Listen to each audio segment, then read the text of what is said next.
Hey everybody, Psychosaurus is here. Welcome back to Age of Empires Online. And today, yes, it's time. We talked about the Indian gear. Yay! So you can look forward to some gearing. Now, just so you know, I already did gearing on buildings. So if you wanna know what I put on my buildings typically, yeah, make sure to check out that video and see for yourself what I would put on buildings in general, because most civs have it pretty much the same, so there won't be any differences or much differences here, but obviously there are some specific buildings here as well, so I need to mention those. So yeah, we'll go through some of those. But yeah, Indians, as you know, I kind of don't like because of their balance, and so I've decided to also combine this video with my, I would say, rant about the Indian balance right now. So yes, I'll be using some unit stats and search gearing for this as well.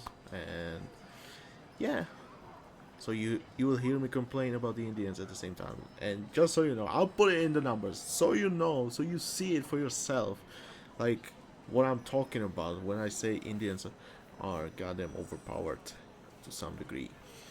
Anyway, Indian units, there are many interesting ones, and before I start, I need to mention my gearing is gonna be a lot different than what you might use, and the reason is I've decided to do for Indian something very specific, and that is I've decided to use only classic items.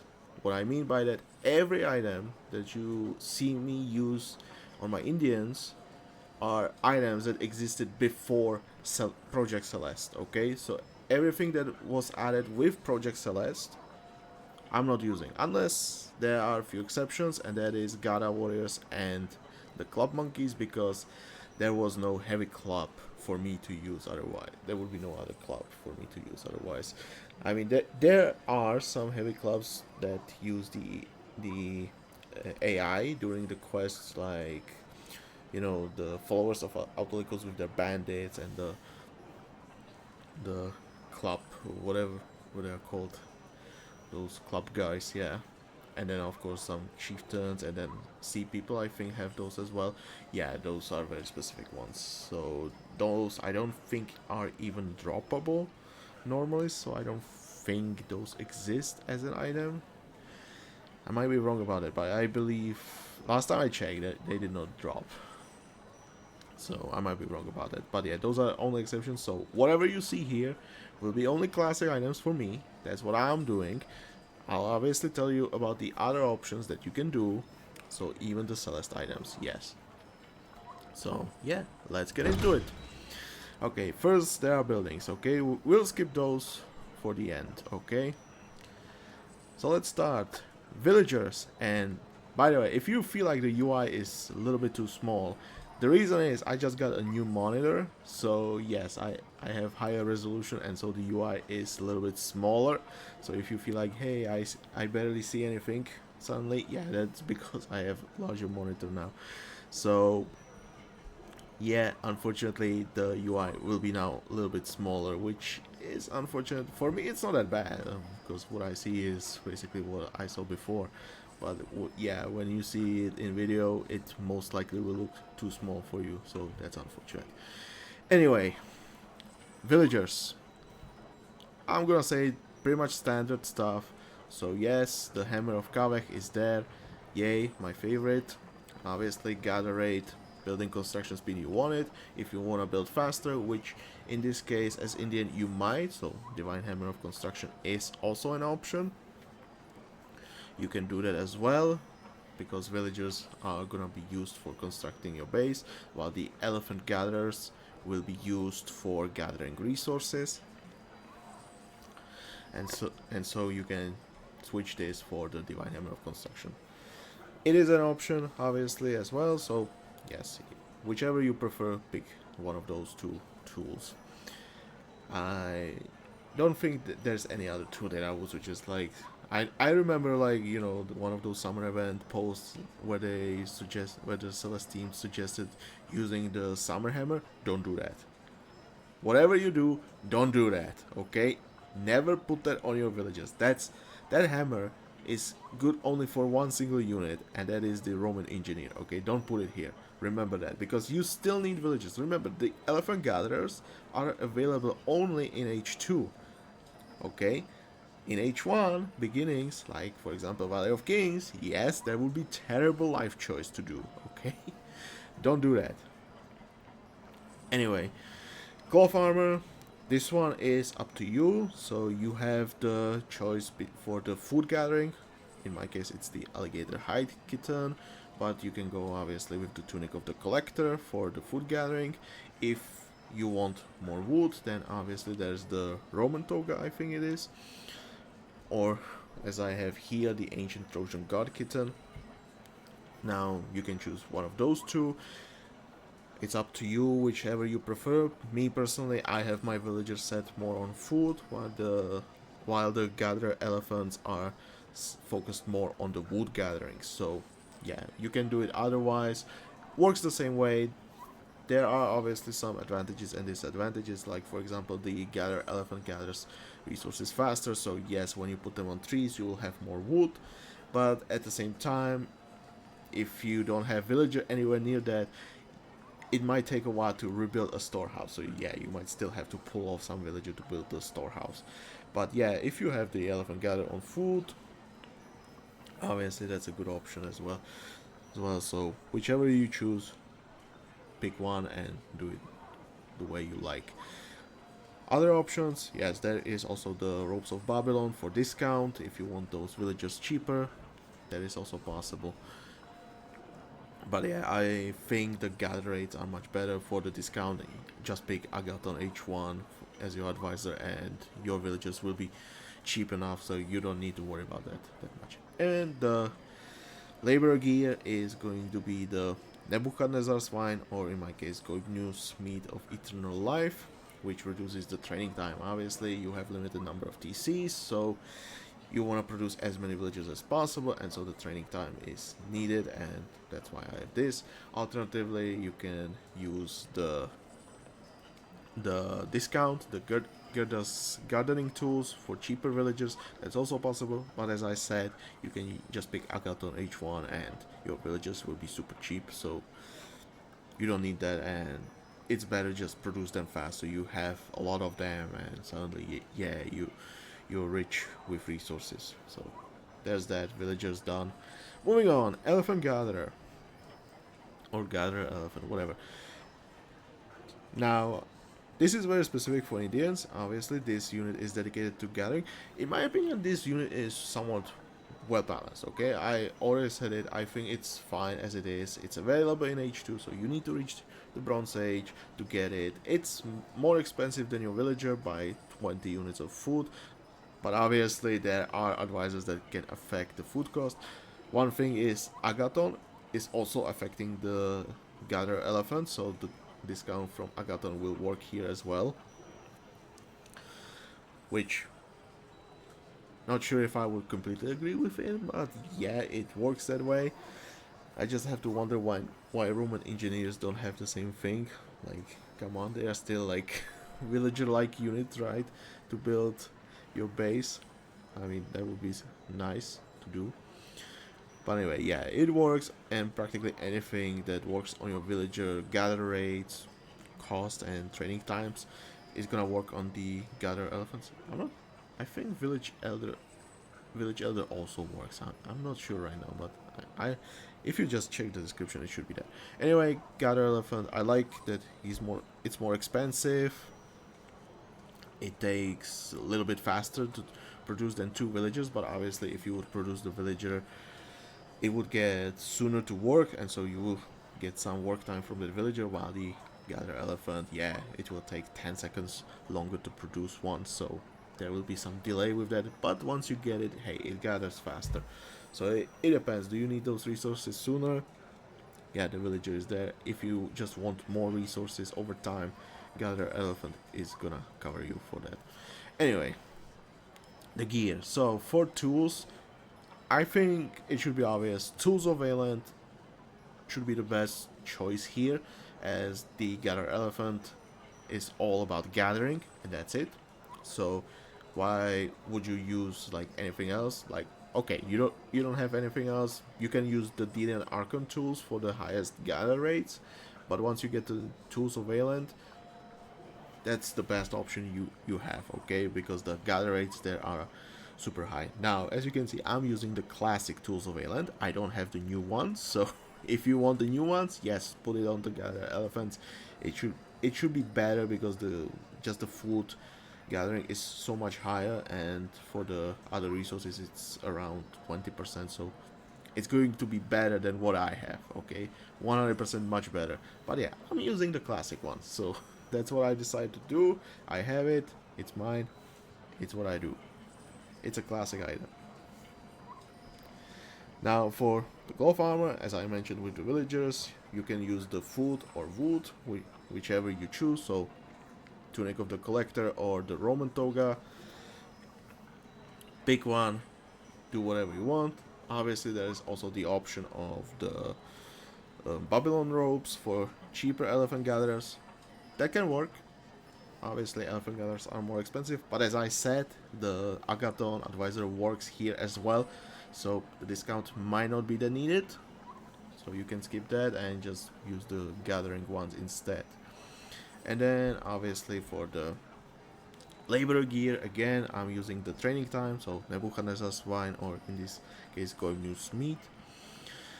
So again, you want to produce them as fast as possible, so the sooner they get to work, the sooner you get the resources, and of course the other unit gets produced sooner as well. So yeah, faster production, hey, more resources for you, that's what you need. Alternatively, again, the Gerdas gardening tools for cheaper elephant gatherers, that's also an option, but again, Agathon works, so it's up to you. You might try something else as well, because elephant gatherers, while they do get their specific upgrade for more efficient gathering, for carry capacity and move speed, they don't get the move speed as the villagers do from their carry capacity move speed upgrades, okay? So hey, you might actually consider also movement speed here, it's also possible. And of course, I forgot to mention, there is also the Londinium global quest reward for the food gathering and the food conservation. That is also possible, you can also do that one if you want to. So yeah, you can put it on your villager or your gatherer elephant if you want to for the extra food. That's also possible if you like that. I personally still prefer the faster production over that. And there's also the Tarsus tools for faster movement speed. In this case, yes, it should be okay to put it on gatherer elephant. As I said, they don't get that high movement speed, and if you forget about the storehouses, rebuilding your storehouses closer to the wood line, it can be a nice to have some extra movement speed, so you don't lose that much efficiency from your gatherer elephants, okay? That is also possible choice here. So yeah, even the movement speed can be nice on the gatherer elephant. So yeah, if you put the Delian Archon hood here as well, that's also possible. You can do that. Okay, Guru, okay. What do I think about Guru? Guru seems pretty okay, although there are like few things that I feel like some rebalancing around the healing. Like, okay, yeah, their upgrade like increases the healing by huge amount, okay, and they become like the best healers out of combat. I get that, but at the same time, goddamn, does it really need to go that high? Maybe it does. Like, yeah, there is the clinicals with super strong healing. There is the Rhapsode with the great area of healing. So I guess, I mean, if I compare to Rhapsode, it makes sense, right? Because Rhapsode can heal the whole army basically with just one or two of those. So yeah, you can heal the whole army with just Rhapsodes, but Gurus you would need some amount. So I guess it's okay. It's not that bad. But yeah, I guess Gurus are okay. Although the faster conversion, like with short range, it's not that bad. Okay, I would say Gurus are pretty fine the way they are. Anyway, for their staff, you have two options, obviously. The staff of Amenhotep, if you want the strong healing, like seriously, really strong healing. Like this can go up to like over 80 HP per second, which is strong. But remember, it's out of combat. So yeah, you need to wait till the fight is over to get your guru start healing. Otherwise, yeah, it's pointless. So that's one thing. If you have Chanakya, obviously it works really nicely. Then your gurus are definitely focused on the healing there, and so it makes sense. So Staff of Amenhotep or the epic one for with movement speed, those two staffs for healing. If you want your gurus to be super healers, it works. It's very nice. Okay. The other option would be either like the staff of the Oracle or the staff of Amenhotep for the maximum conversion range. So whichever you have at the moment, yes, pick the one with higher range, which is the staff of Amenhotep. So maximum range conversion. Remember that their upgrade lowers the conversion time by 25%. So already really good just because they get the upgrade.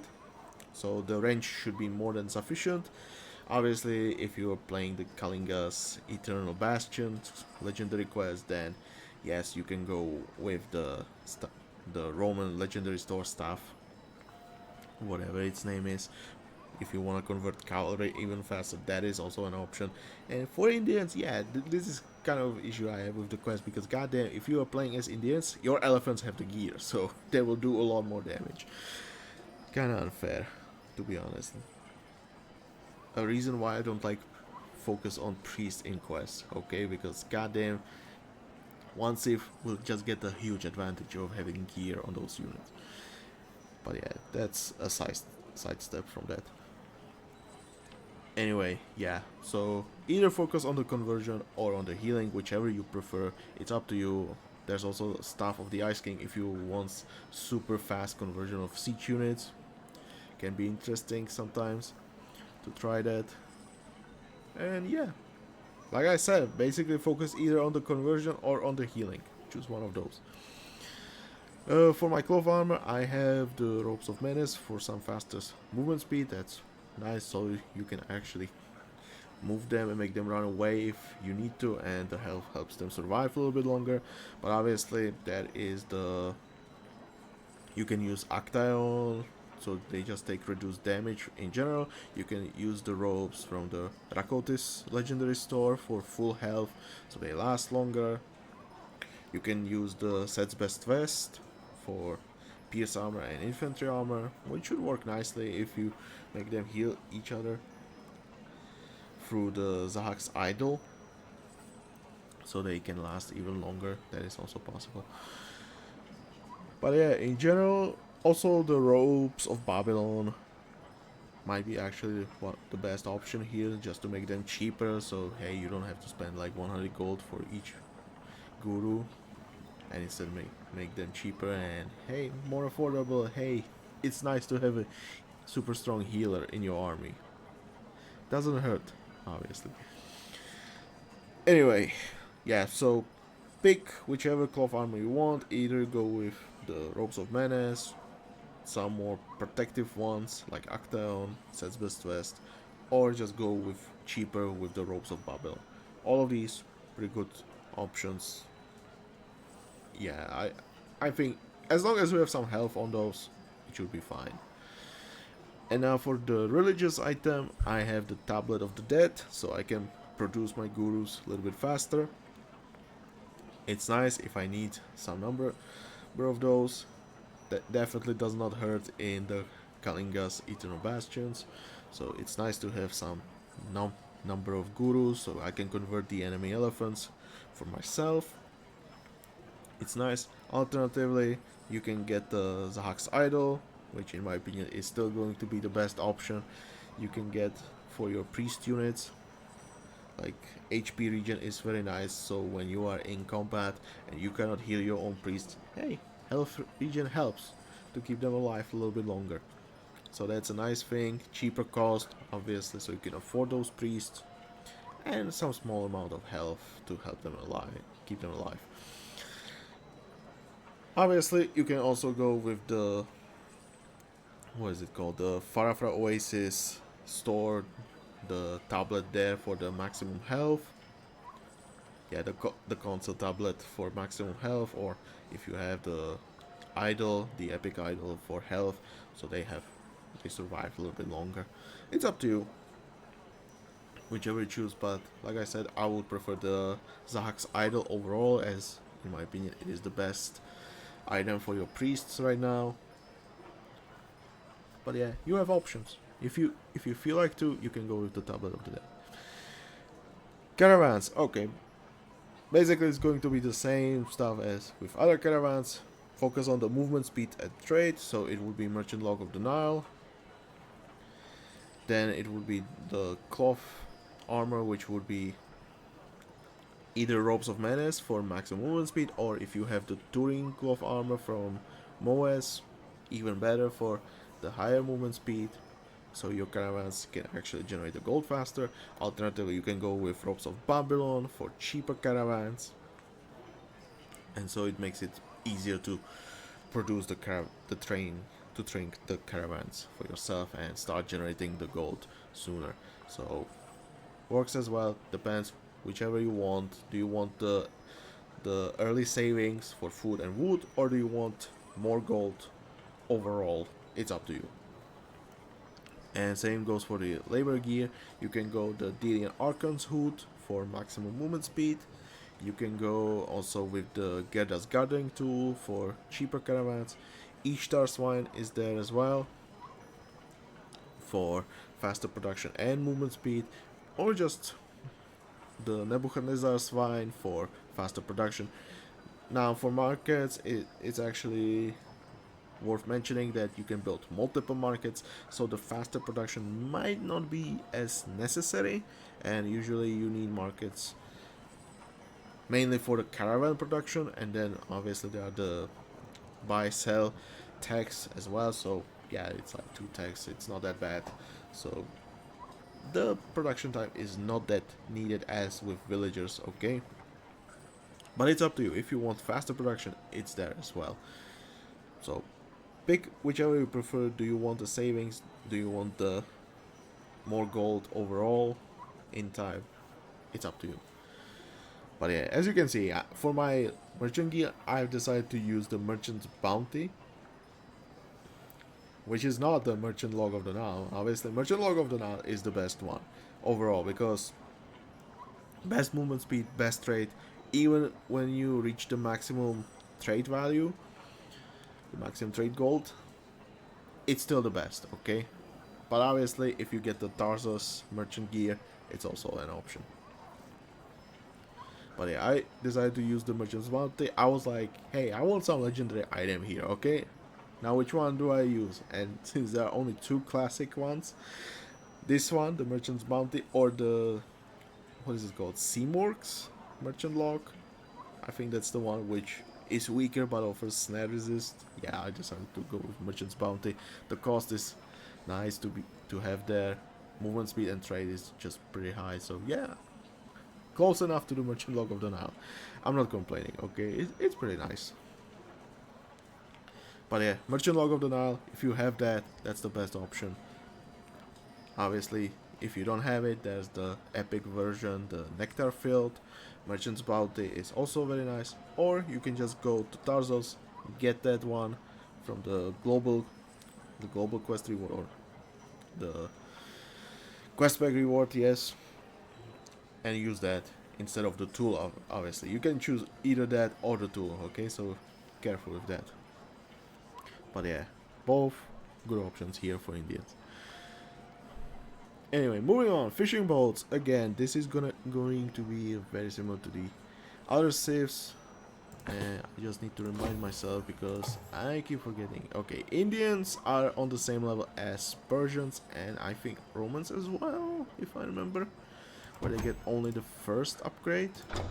So that's worth mentioning. So in my case, I have the Nets of the Argo, although I should be using the console one. Why do I have the Nets of the Argo? Why did I put that here? I don't remember, I'll be honest. It should be the console, although... yeah, it it should be the console one for the higher movement speed, but that's good for, like, you know, the long distance. The movement speed should help you reduce the travel time and instead focus on the gathering. This one, well, does the same thing. But yeah, if you want the Nets of the Moon, that's also an option. I mean, pick whichever you want. Usually, yeah, someone might say, hey, usually you don't go for the long distance fishing. That's also possible, but remember, there's quests like Fabi, and there you will go for long distance fishing, okay? So yeah, movement speed can be nice, and since as Indians you're getting only the first fishing upgrade, yeah, it might be nice to get the movement speed instead, okay? It's up to you. Obviously, it's up to you, whichever you choose. It's your option. So that's completely up to you. Okay, for arrows, I have the Hades flaming arrows for movement speed. What else would I put there? If I had the option to use the Celeste items, I would use the Ceteret's arrows from the Rakotis global quest for the legendary quest. So yeah, I would choose that one. But yeah, I have the Hades for movement speed because there is no other option. Obviously, there is also the legendary version at MOAS, so if you want that one, it's also an option. But basically, there are no good arrows for fishing boats. That's what I'm gonna say. Like, if I had the option to go with like discount arrows, yeah, I would go with more discount arrows. Rather that than movement speed. Like, fishing boats cost a lot of wood. Have you seen that cost? Like 100 wood this early into the quest? Whew. Remember, you need to also build the docks. That adds a lot of wood investment that early into the quest. Anyway, for my planing, yes, I would again suggest going with movement speed because what else is there? So if you have the, what is it called again? The artificer's plating, whatever, for maximum movement speed, that it gives like 5.6. Again, it's at MOAS, so if you can get it from MOAS, yes, it is going to be the best option for your fishing boats again. If you don't have it, hey, cheaper alternative is the Consul Mentor's plating from Farafra Oasis, okay?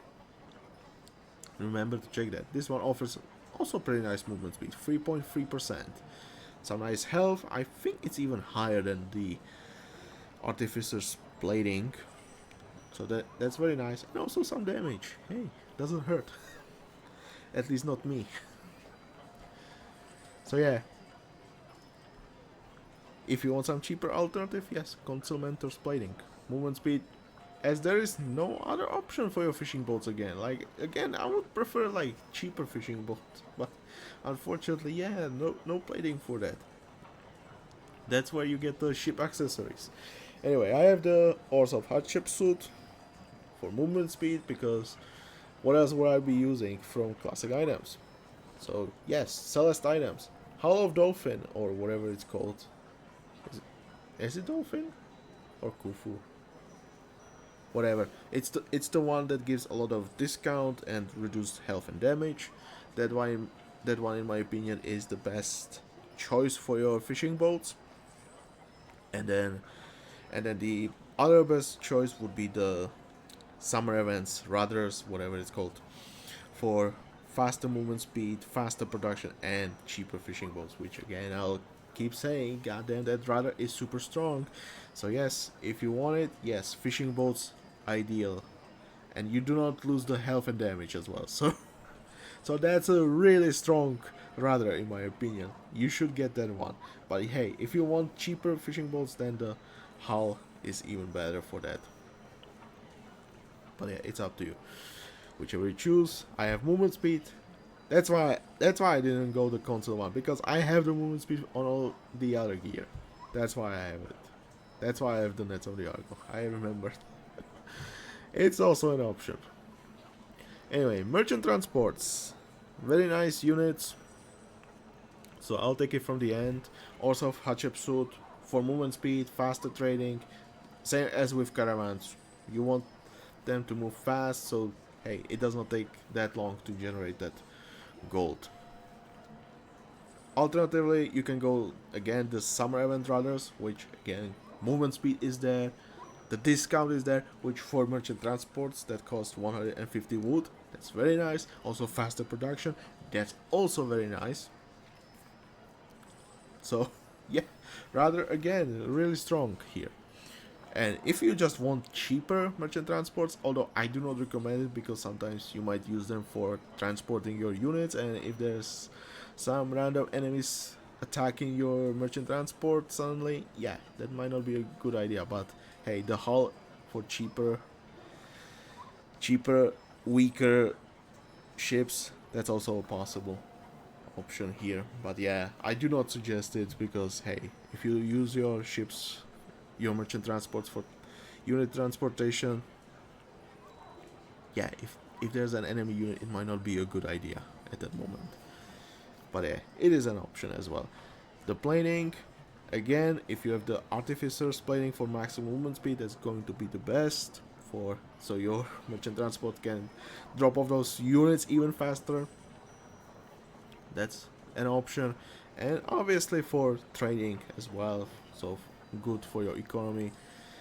Cheaper alternative is the console mentors, which works nicely because hey, if you wanna strike back the enemy units with your merchant transports, that damage does not hurt you. Yeah, it does not hurt you. So that's very nice. Okay, but yeah, cheaper alternative console mentors plating. If you want to, hey, you can go with something more defensive as well. So like the Legion plating from the Kartak Legion store, and make your merchant transports survive longer so they don't die to those enemy units attacking them while transporting the units. That's also an option. But yeah, most likely you are going to use the merchant transports for trading, so movement speed is much more preferred here. And so the arrows, again, Hades flaming arrows, movement speed. If I had the alternative for something better than this, yes, I would probably suggest it as well, but there is no other option. So yes, again, the legendary variant also exists at MOS, so if you want it, it's also possible. You don't need to rush it, obviously. If you get the Hades, you're fine. And if you just want that min-maxing, then yes, it will cost you some coins at the MOS to get the legendary variant. And now the merchant gear. Now, in this case, I'm using the Epona's hunting kit. Why? Because this combines both the trading part of the merchant transport and the transporting part of the merchant transport. Health is definitely nice as your transport lasts longer, and so hey, I don't have to worry that much about the enemy attacking my merchant transports while transporting units. So it's definitely nice, and the trade obviously helps for the economy part. So it is an option, but hey, if you want, there's also the Tarsus merchant gear for the global quest. So if you want, hey, you can put it on your merchant transports. The movement speed is very nice here, as hey, you want to drop off those units as soon as possible, then make sure to put the movement speed there. But obviously, Merchant Log of the Nile is also an option, so whichever you choose, it's up to you. Moving on, we have Vimanas. Vimanas, I have nothing to say about Vimanas. They are pretty much like the Norse longships with their champion upgrade, except they do not transport the units. But yeah, I don't have to complain about Vimanas. It's more about the techs the Indians have available to them that make Vimanas, I dare to say, somewhat really strong to some degree. But it's not the worst, okay? At least, like, not too complaining. I would rather complain about the tax and the values those have there, but in this case, yeah, I would say Vimana as a unit itself is pretty fine. But yeah, what do you do with Vimanas? Pretty much standard stuff as with your other arrow ships. So maximum range bow, in my case, Arduinas. In your case, it could be Master Hunter or the Marduk's. Excuse me. Marduk's bow from the Halloween event, just for the maximum range, which can be very nice, so you can utilize the numbers of your arrow ships and attack from a distance, just like with ranged units. Okay, so maximum range here, and yeah, you're fine.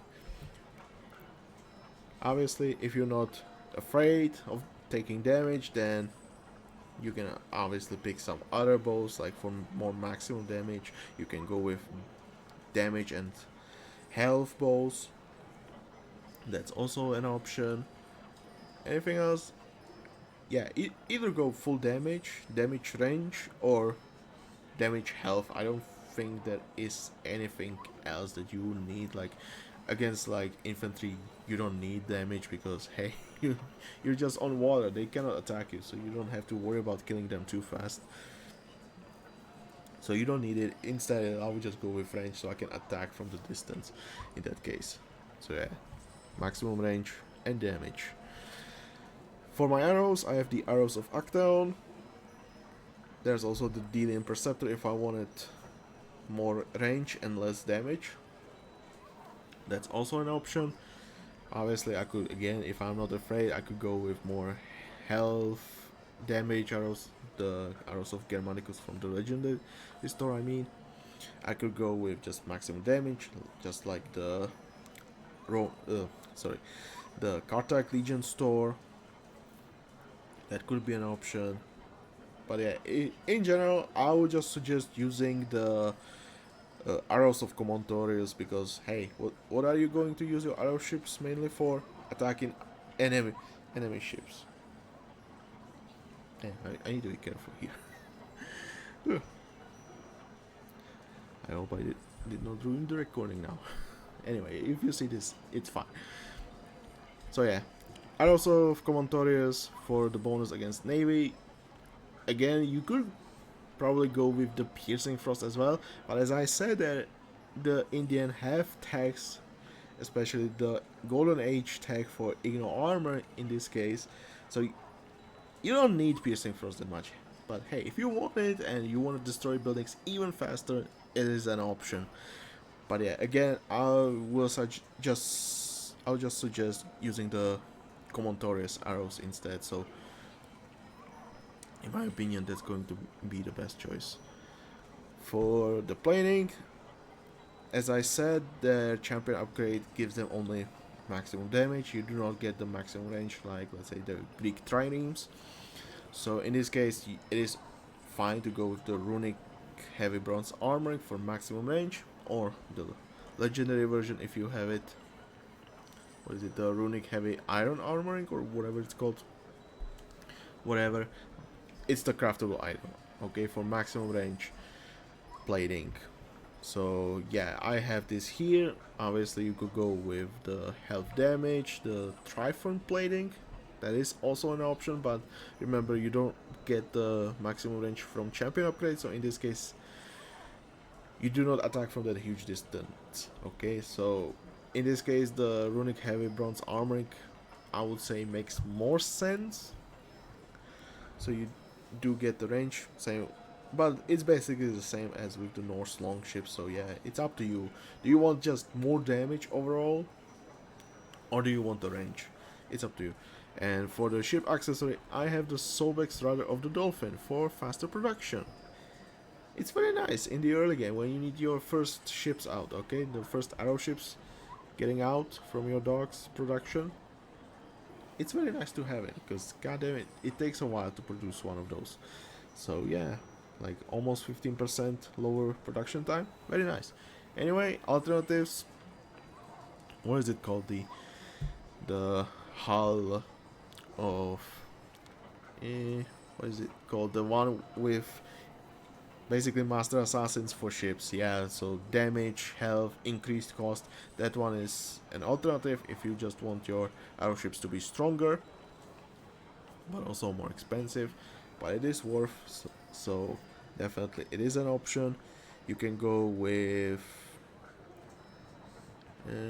the summer event rather, for faster production and cheaper arrow ships, which when you make them cheaper, yes, that's super good for you. So that is an option as well. And anything else? I don't think so. I think those are the ones that I would suggest. So either make them stronger in combat, or yeah, faster production and cheaper if you have the summer event item. Yeah, so those are in manas pretty fine. Okay, fire ships. Fire ships are just fire ships, just like the Greek ones, so not gonna talk too long about these. So oil flask of Hatshepsut for the damage against navy. What are you gonna use your fire ships mainly for? Finding other enemy navy. So yes, the bonus damage here is going to be the best. Obviously you have the Marduk oil flask for faster attack rate. That also works. It's fine. It's more of a general DPS, so yeah, pick whichever you prefer. But again, you will mainly use the fire ships against enemy navy, so yeah, if you have the Hatshepsut, you're fine. And then of course there is the Agni craftable for maximum range, which again I'm like, why did it need to exist in the first place? That is an option if you want utilize the high number of fire ships and attack from the distance. It should definitely help them a lot. So yeah, if you have that one in my opinion is going to be the best one for your fire ships. If you can utilize the high number of your fire ships, that is. But yeah, that is an option as well. Goddamn, I hate that fire point. Like, why so much range? Like, come on, if it was like 20%, that would be fine. At least you can combine it with aim. I'm on H3 advisor and it would be like 15 range and it would be like, yeah, that's pretty fine. Like, why so much? I just don't get it. For planing, yes, I again suggest the planing of Archimedes, because what is going to be your biggest weakness? It's going to be enemy crush damage. So enemy fire ships, enemy ram ships. So the crush armor heal works very nicely. Obviously ships have base pierce armor, so yeah, you don't have to worry too much about the enemy pierce damage. And if you're worried about the tower's bonus damage, the champion upgrade is there for you, so you don't take too much from those units. And again, the champion upgrade works against ram ships and fire ships as well. So yeah, fire ships in general, hey, the more health you have, the longer they last. That's very nice. That's all you need. And then for the ship accessory, I have the Albion's Rune Forge Hull for pure health. That, in my opinion, is the best thing you can do, because hey, you just need your fire ships to last really long. So yeah, this is, in my opinion, the best. As the other hull for health damage and cost, while it is an option as well, I don't like the increased cost here. I just feel like, hey, the amount of stats I'm getting from this is just good, really good. Okay, so, and there's no cost increase. Yes, that's a win-win situation for me. The flask of Hatshepsut is just going to give me a lot of damage. I don't need like even more. It's more than enough. So in my opinion, hey, if I just get more health and utilize the, you know, all the armor I'm getting, the bonus damage protection, then I should be pretty okay. Yeah, I don't think I have anything else to say about the fire ships. Okay, moving on, and finally we are getting to the land units. So this is where I'm gonna start complaining a lot more, okay? As I mentioned, yes, Indian text available already. Yes, there are some things I don't like, but whatever. Let's talk Spearman, and in this case, we are going to start with those. Okay, let's set this up. Okay, so I mentioned Spearman just barely because I felt like, hey, they seem pretty okay, pretty balanced, pretty reasonable. And then I just put them into the. Okay, am I recording this? Good, good. Then I put them into the unit stats and try to compare them with the other Spearmen. And just so we have some comparison, let me compare them to the Greek spears, and let's compare them to, let's say, Persian spears. And let's put here the Roman one. That's what I'm going to do. Okay. Now, obviously, Indians get a lot of tax, which I can already say it's a huge advantage for your spearmen. But whatever, it costs something, and you need to get there. We're not gonna not talk about that right now. I just want to mention, okay, if you take a look at the stats, remember this is the Indian one, and take a look at the Greek spearman. First thing, the Indian spearman costs less resources, 5 units overall, in comparison to the Greek one. Okay, it has more health, same base damage, higher bonus against cavalry, and faster production by 1 second. I have to ask you, does this look balanced to you? Because I swear, I looked at it and I was like, why is this a thing? Why is the cheaper spearman stronger? And like on so many levels. And remember, Indians are the economy civ, okay? They have strong economy. So while I wouldn't mind if the units were strong, but at the same time, I feel like they should have the cost up there. Like, this should be at least the equal values. Like, it should be 60-60 resources, both the Indian and the Greek spearmen. They should have like equal costs. And at that moment, like, okay, now you know what, the Indian should be even slightly more expensive, because at that moment, like, when you get the strong economy, but of course it's an H1 unit, which I'm not gonna say like, hey, it needs to be like really more expensive, but the cost should be like the same, basically 60 versus 60.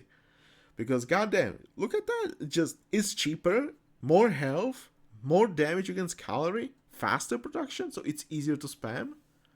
What? And there's just the base stats. I'm looking at this and I'm like, what is this? Okay, then you get the champion upgrade, which if we compare 200 gold, okay, you get the bonus against cavalry, you get the damage. If we compare the values, okay. So not only that you have more damage against cavalry, you also get the same bonus damage against cavalry. So yeah, and because of the multiplicative effect, yeah, the Indian spears will just do so much more damage to cavalry, which is like, oh my god, the main purpose of the spearman is countering cavalry. So overall, yeah, the Indian spearman will do a lot better job against cavalry, while yeah, okay, Greek spearman is better in general with its higher damage, but like, okay, pierce armor, both get pierce armor, Indian gets slightly less, 5%. It is a difference. Does it help? Sure. How much? Yeah, it's going to be like one hit, in my opinion, or whatever, but it depends. In elite legendary quest, yeah, that's not gonna matter that much.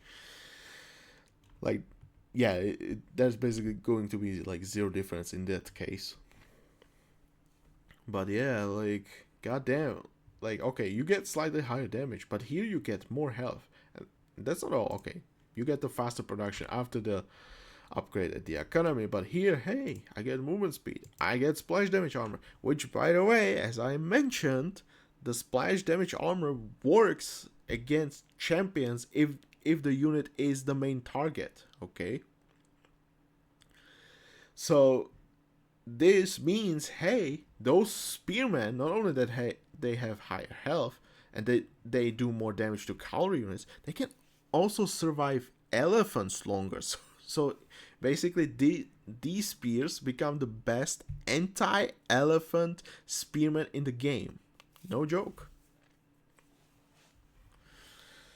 And then, of course, hey, there's the bonus damage protection or ignore armor, whichever you choose. Well, since you are most likely to counter cavalry, yeah, you don't care about either of those pretty much. Most likely you'll just pick the bonus damage protection so they last longer against the legendary units.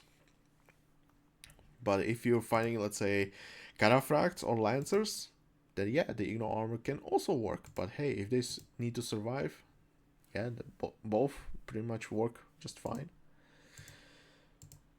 Anyway, I just wanted to rant about the goddamn Indian spearman. Like, just the base stats. That's literally what kind of annoyed me. I looked at it and I was like, why is this? And now if we just take a look at the other spears, okay, let's take the Roman spearman, for example. Again, it's slightly cheaper, so yes. If we compare it, faster production, same bonus, same damage, only slightly less health. I think this is pretty fine if I compare it like this. This is pretty fine. Except, like, I seriously hate the Roman Spearman Champion. Not only that it's more expensive, I also find it less useful. Like, goddamn, 10% bonus versus calorie versus 25%. 10% movement speed, okay. I get 10% as well. It's more expensive, but hey, I do get it. Which, by the way, I need to rant about this one as well, the Vani's Haste. Because I did not realize it at first. But I remembered the Celts also get movement speed upgrade at the Bard Halls in H3, right? The cost is 250 gold, and it's only for infantry units, which I get it. Okay, infantry units typically are faster for Celts, exception being the champion. But still, it's more expensive. It affects only infantry.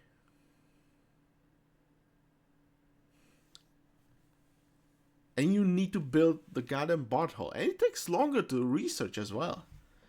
Why do Indians get the better version of that upgrade? I looked at it and I was like, God damn, Indians get actually better version. Not to mention, again, Indians are the economy safe. So, like, yeah, while it costs less, it's actually more affordable for them than for the Celts, I dare to say. God damn. But yeah, against Roman Spearman, again, I would just bet on the Indian Spearman because, goddamn, I get more bonus against cavalry. Movement speed can be okay to have, but at the same time, yeah, okay, they also get the Milariums. That's also a thing. But yeah, overall, more upgrades here. Cheaper unit. Hey, I can afford those upgrades. With stronger economy, yes, I can also afford these upgrades. Not a problem. And now comparison to the Persian Spearman. Okay, same health. 1 DPS off. Still faster production. Okay, that 1 DPS off. Does it seem like it's worth like 15 resources? 15 units. Does it seem worth 15 units of resources to get 1 extra DPS? That's just the comparison I want to make, okay? And I get it, okay, it is Persians, whatever. It's their issue. But still, like, goddamn. Like, okay, we can just argue with the Roman Spearman, but at the same time, like, hey, if you compare the champion upgrades, the Persian one has it better, okay? Like, okay, Roman gets the snare, it's cheaper, but still, I would just pick the Persian one, as it is overall better. So in my opinion, this is fine as it is. So you get more DPS, less health, okay. But overall, your champion upgrade is going to better. I'm okay with that. The Persian just gets better later. But the Indian one? Goddamn. I seriously hate that, okay? I seriously hate that. How good this Spearman is. Cheaper, like, goddamn, 1 DPS for 15 units of resources? That's the comparison. And remember, the Persian Spearman is also H2. So you get this one, like, 1 H sooner. Goddamn. That's so worth it to you. Yeah, I'll be honest. I feel like the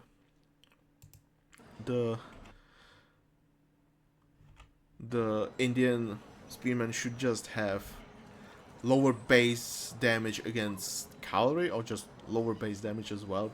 Make it more focused on the cavalry. Like, lower the goddamn base damage by 1 DPS. And then I would say, okay, this seems pretty reasonable. It's better against cavalry. It's cheaper though. So, it would make sense if they lost that DPS. But goddamn. When I compare it to the Greek one, like, what? What is going on? Like, why is the cheaper unit so much better? Anyway, gearing of that unit. So, since it has very high bonus against cavalry, you might actually skip on the bonus damage cavalry bonus damage on your spear, and instead just put some more general use spear, such as I have the heavy spear of Gilgamesh here, but I'm more using like the heavy spear of Enkidu. That is an option for me. If you want to, you can use the Zahak's heavy spear or the heavy spear of Piercing Frost. Again, those two items really good for you. And I need to remember that. But if you use the heavy spear of Piercing Frost, you don't need the Igno armor from your Golden Age upgrade, and you can just pick the bonus damage protection, and suddenly, hey, you have the best of both worlds. Goddamn. So remember that. Hey, remember that as an option. But yeah, general use I would suggest, and if you just want more focus against cavalry, obviously the heavy speed of sacrifice is there, or if you just want to go more extreme with the bonus against cavalry, then the Siavash also exists. So yeah, that's your options. For medium armor, either breastplate of Alexander, that is an option, or in my case Apocalypse breastplate for the health and damage, which should be fine. If you want more defensive, then obviously you have the, is it Rostam? I think it's Rostam. I have it here. Yeah, Rostam for cavalry armor. Or if you just want Gilgamesh for infantry armor, that's also an option. You can go pure health. You can go Esfandiar, that's also an option. Or if you just want to counter the enemy elephants, then you go Sesostris breastplate, you know, the craftable one. Because again, goddamn, that medium armor is super strong. I'll keep saying that medium armor is super strong. Just like the goddamn Agni, this firepot, the sling with maximum range, like goddamn, those items are just super strong. Goddamn, who would have thought? I did not realize that it would be that good if it included the main target as well. But yeah, it is what it is. And then yes, for the soldier's gear, it's up to you, but obviously Master Assassin's gauntlets is going to be the best choice in general. If you want more focus against the cavalry, then there is the summer event gauntlet. By the way, summer event is going to start soon, in few weeks, so hey, be ready to farm some summer event items again if you want to. So it's worth mentioning, yeah, that the summer event items might be good for your units. In this case, hey, the bonus against cavalry might be okay for your spears as well. Just maximize that bonus. That is an option. But obviously, as you can see, I'm using the Legion Greaves just for the maximum health. That is an option. If you just want more defensive but faster moving spears, but with higher cost, then Ice King's Greaves also is an option. But yeah, I think Master Assassins is just going to be the best choice, or the bonus against cavalry. Those two I would suggest the most. Now, let's move on. Gala Warrior. Oh my god. Here we go again. Okay, renting number 2. Here we go. Gala Warrior. Okay. Which one do I want to compare it to? I think the best one would be the Roman Legionary, as this seems pretty reasonable. And then let's say Hippaspist. That seems pretty fine. Okay, stat-wise, if we compare the Hippaspist with the Gala Warrior is slightly more expensive. here's the 5 units, okay? In Greek case, hey, there's the trade-off, yes, but at the same time, goddamn, that unit is strong, okay? But yeah, comparison, 30 HP more, 4 DPS more, but 1 bonus multiplier less than the hip hospice against infantry, and then yeah, slower production as well. But yeah, if we had to let these two units fight against each other, okay, who would have won? This is, what is it, 22.5 DPS against infantry. This is 22 and yeah, 27.5 DPS. So the difference is 22. What is it, like almost 40%? More than 30%, right? But the HP is like, yeah, it's like 15% difference. Even less than that. So Hip Hospice should win. Hip Hospice should win against the Gara Warrior. This is the cheaper unit, okay? It's more focused against infantry, while the Gara Warrior has more use in general. But as you know, hey, if there are those goddamn high bonuses, that can hurt a lot. Like, goddamn, you fight Hip Hospice against Gara Warrior, yes, those Gara Warriors are actually gonna fall. And that small difference is actually gonna matter to actually snowball a lot. Okay, so yeah, Gara Warriors, while being more expensive, yay, they are worse than Hip Hospice. And yeah, I could compare even like Celtic Longswords. Those are even better than Hip Hospice, so yeah, that's going to be even worse than that. What else could I compare it? Like, yeah, with like H2 anti-infantry units, that seems good enough. But yeah, as you can see, not good for Gara Warriors. And then we have the Roman Legionary, of course, which has less health, like 10 HP difference, 1 DPS difference. Same bonus. It's slightly more expensive, as you can see. It costs 5 more gold. It has some snare, which I still do not get why. But there is also the infantry armor bonus. There's also the pierce armor bonus. And it's even produced faster, which I'm surprised that the Legionary is trained faster. But I guess Gada is just hard to use. Anyway, so if we send the Legionary versus Gada Warrior, remember the infantry armor is there, so hey, they will take a lot less damage, but the DPS output is going to be quite similar. But yeah, I think we can easily say that the Legionary is going to win, right? Because the high infantry armor is just going to work against the Gara Warrior. So I don't think we need to calculate this, right? It's so obvious. Like, there is barely any difference in the DPS, barely any difference in HP, and the armor is just going to help a lot to increase that HP. So I think, yeah. And then there's also the pierce armor. So like, the Legionary gets a lot of value for that 5 units of resources, which is, goddamn, it looks insane to me how much you're getting. Sure, you're losing health and damage. I guess it seems fair. But now the rend. Goddamn, I need to complain about this. The goddamn champion upgrade. Look at that. Okay, 2 attack range, health, and ignore armor. 25% ignore armor, by the way. And this is what I'm really complaining about, is the goddamn high ignore armor. And this is one of those things I've been complaining about a lot ever since the piercing frost gear was introduced. The Celeste devs keep putting so much ignore armor on the gear, upgrades, whatever. It's just insane that they did not realize how good it can actually be, goddammit. Because now, if I get this upgrade, okay. Sorry, let's get the champion upgrades here.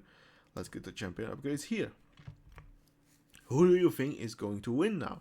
Now with the increased attack range, this is actually getting a little bit harder because the Gara Warriors can obviously utilize the range, and with higher number of those units, yes, Gara Warriors are going to win 100% because, goddamn, when you have multiple units attacking at the same time, the same target, yeah, that's just going to be nice advantage for you, because now you can destroy that one target real fast, get rid of it, and hey, suddenly the enemy has less units, dealing less damage. So it works against them. So that's one thing, okay? The increased attack range is already a really strong bonus. The health is there, okay. I'm okay with that. I mean, you still get the splash damage armor as well, so yeah, it shouldn't be a problem when you have like a lot of units together, but that's a lot of defense you can put together. But now, the ignore armor, that's what I keep complaining about, because goddamn, ignore armor, in my opinion, should be like used this way. Okay, either you get small amount with a lot of damage, like for example, I'll use the piercing frost axe right now. Okay, 75% damage and 25% ignore armor is just wrong. Okay, that's wrong. That's so much damage you can get from that axe. It's insane. Okay, in comparison to other axes, that's just so much damage. Why did we decide to do it? I don't know. But the thing is, the amount of ignore armor the devs are putting on the gear, it makes ignore armor more like a general use stat instead of being like a stat that specializes your units against something, okay? In this case, it would be the heavily armored units. And you can take the Throwing Axeman as an example. That unit has very low damage. It has high bonus against infantry. I'll agree with that. It has some bonus against ranged units, but most likely you will not kill ranged units with your Throwing Axeman. And the ignore armor usually against ranged units is not that bad, because ranged units are squishy anyway. They die pretty fast, no matter what. Most ranged units don't have infantry armor, so ignore armor is not gonna work against them unless they have the armor attacks. So yeah, against ranged units we can exclude those in case of Throwing Axemen. So it's mainly against the infantry, which means, hey, the Throwing Axemen are actually really good against infantry units. Against cavalry, well, they have no bonus. Their base damage is really low, so they are not going to kill the cavalry units that easily. Is the ignore armor gonna work? Yes, it is, but the base damage is just so low. You are not going to kill cavalry units that easily with Throwing Axemen, unless you have a lot of them, but it still is going to take a lot of damage. So there's that. It's mainly against infantry. In this case, you have the high base damage, like 15 DPS, that ain't no joke. You have the increased range, so hey, you have multiple units attacking at the same time, and then you get the ignore armor on top of that? What?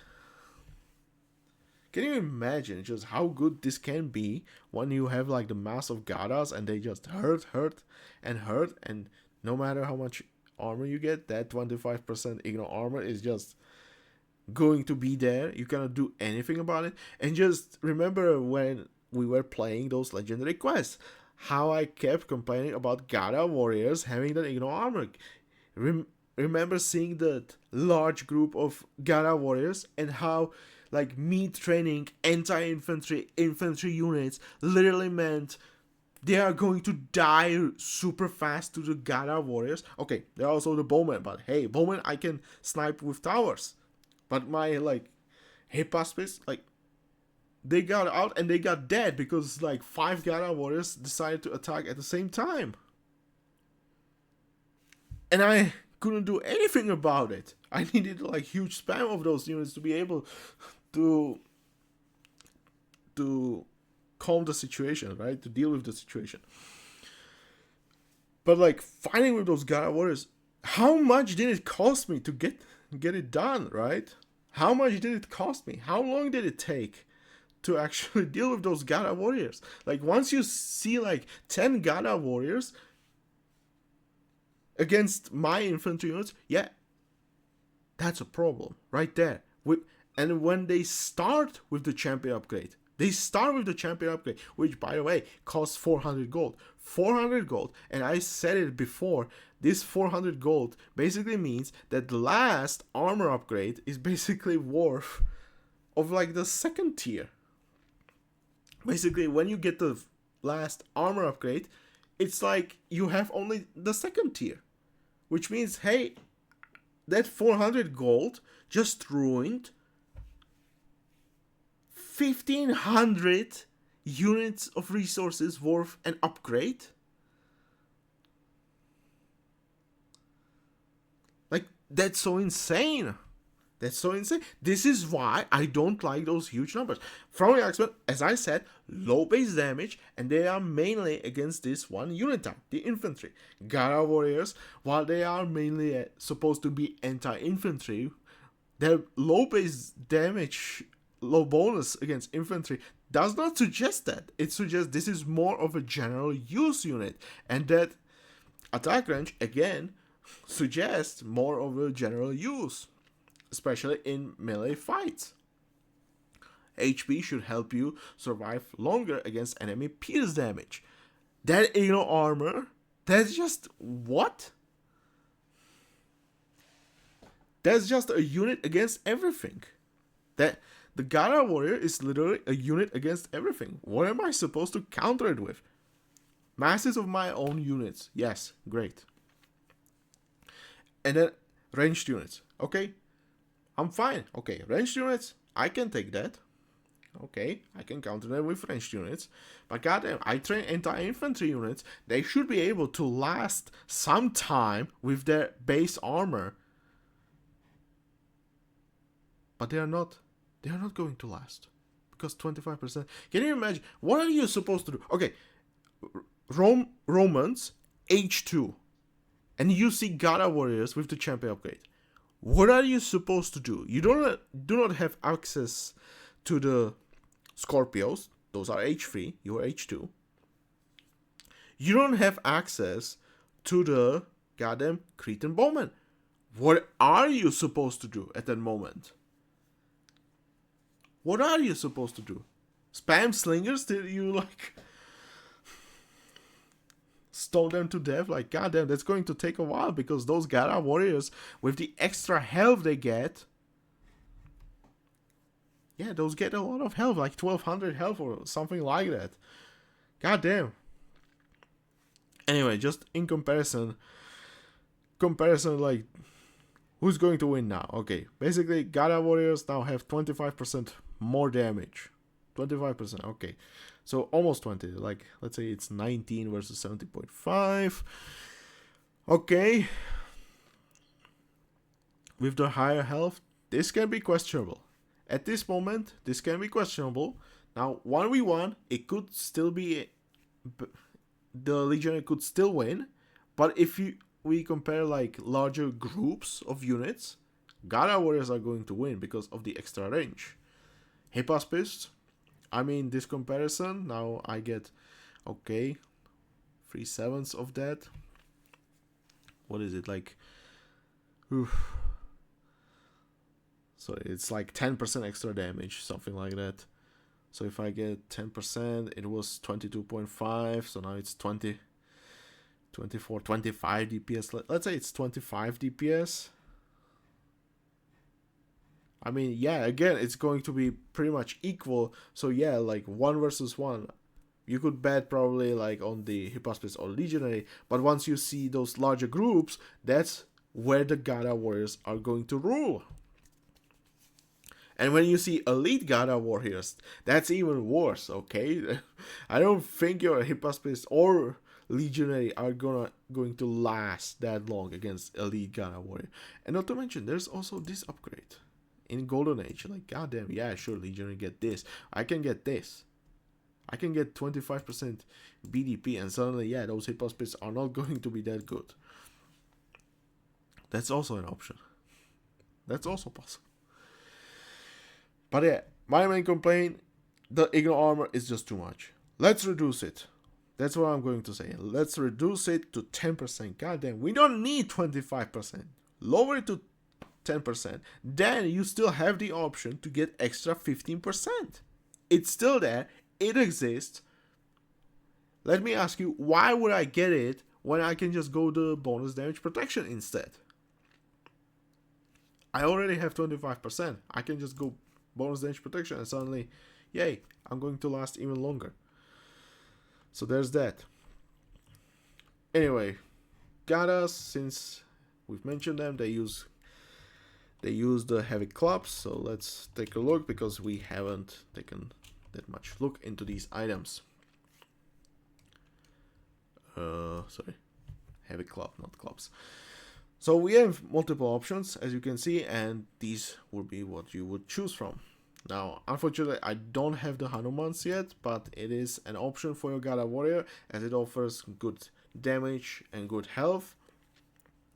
But as I was ranting about the Garas, you can tell that you should instead of focusing on health, you should try to utilize the increased range, the ignore armor as well, and that you have the bonus damage protection tech available to you in Golden Age. So instead, you should focus more on the damage. This is an option. You can do that. But what I would suggest using for your Gara warriors is either Gors of Rostam for the full damage. Perfectly fine. Ashoka's Golegada, that's also an option. It offers less damage overall, but you get the movement speed, so if you want those Gara warriors to move faster, it is an option. Now, there is a crit chance you don't get the full damage, so you're kind of hoping for the crit damage to proc as well. But yeah, it is an option as well. And then my favorite is Chanakya's Club of Courage, which offers damage, 75.4%, so pretty standard for those larger weapons, like axe and heavy spear, so pretty standard. And then also bonus against buildings, 19.5%. So basically, think about this as the Ram Head of Knum. Basically, this heavy club is the Ram Head of Knum. Why do I suggest this one? Because number one, the damage difference between this and the Ghost of Rostam is relatively small. There is small difference, okay? You won't even notice it, in my opinion, that there is any difference in this case, okay? But you will notice the difference when destroying buildings. Okay? So this is why I suggest using the Chanakya's Club of Courage. So let's get here. Yes, as you can see, I'm using the Chanakya's Club of Courage. I still have the other two as well as an option. All these three, I would say, yes, good options. Whichever you prefer, it's up to you. But for me personally, Chanakya's Club of Courage is the best, as, hey, you just break through the walls.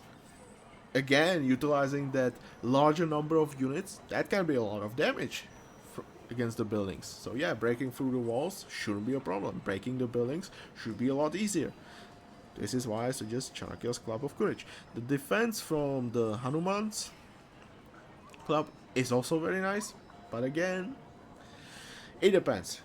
Okay, if your units are dying too fast, yes, but then again, remember you have the splash damage armor there, so hey, if there's a splash damage, it shouldn't be such a problem. Plus you can use Danesh, the H4 advisor, for health and splash damage.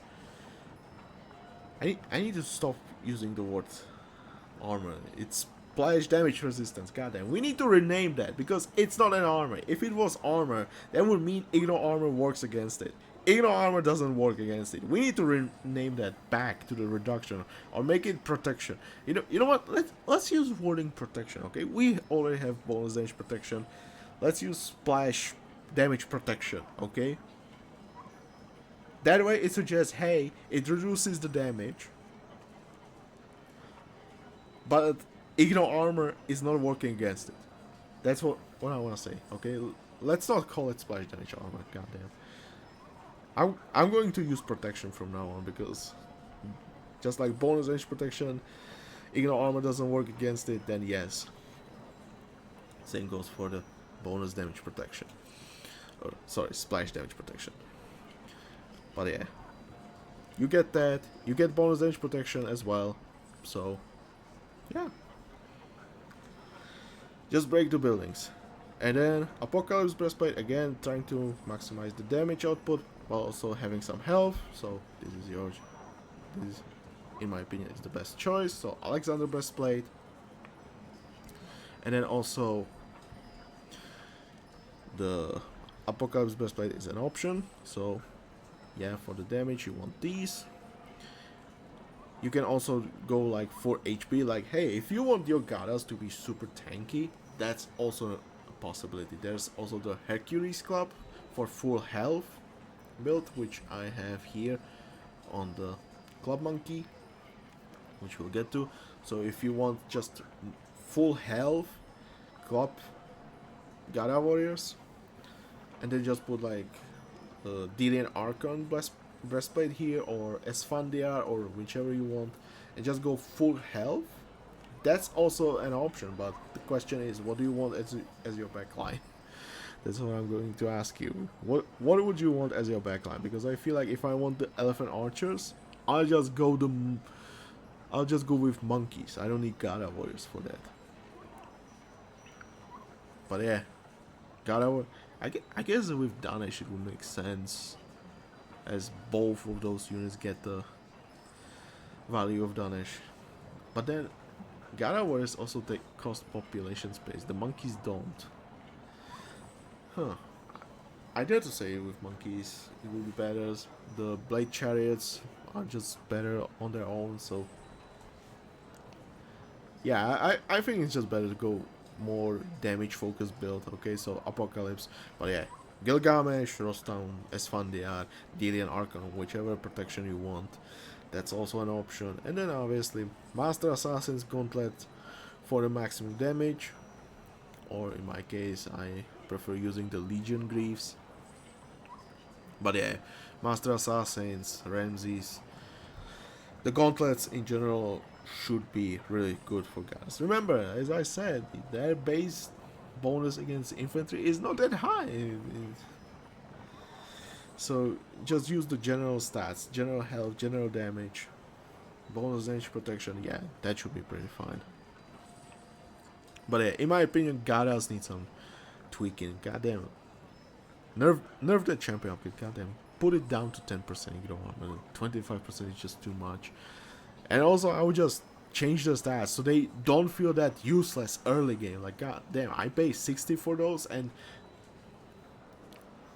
they are worse than Hippospis? Like, come on. Whatever. Gara Warriors. Done. Bowman.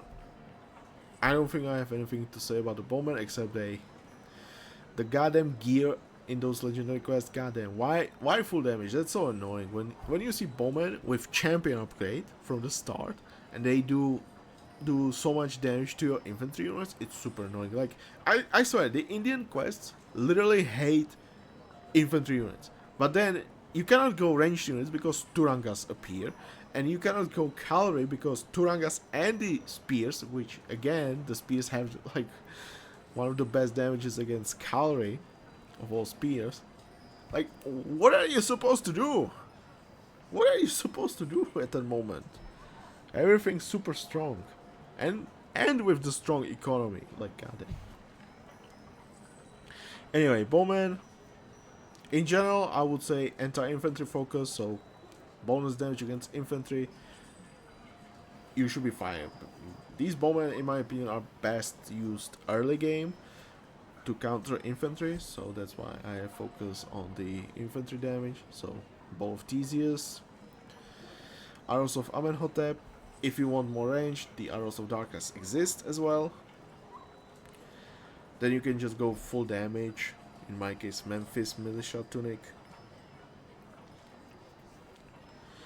And then, yeah, again, you can go just Master Assassin's Gauntlets. Or, hey, if you want to have some fun, they get a lot of movement speed. So, hey, boots for them. And they can run pretty fast. You could micro these against the enemy infantry. That's also an option. But, yeah. If you want some more general use, then obviously maximum range, bow, piercing frost arrows, and just full damage Vishkanya, cloth armor, and Master Assassin's Gauntlets. And yeah, you will have some general use bowmen, but yeah, they do not get that super long range, so it might be nice to use monkeys as a front line in that case. Okay, maybe I should try that. Maybe I should try that. See just how these bowmen work instead of the elephant archers. That could be interesting. I need to try that for myself now. Anyway, moving on. Rangers. Rangers. I have only one complaint about the Ranger, and that's their champion upgrade granting so much splash damage armor.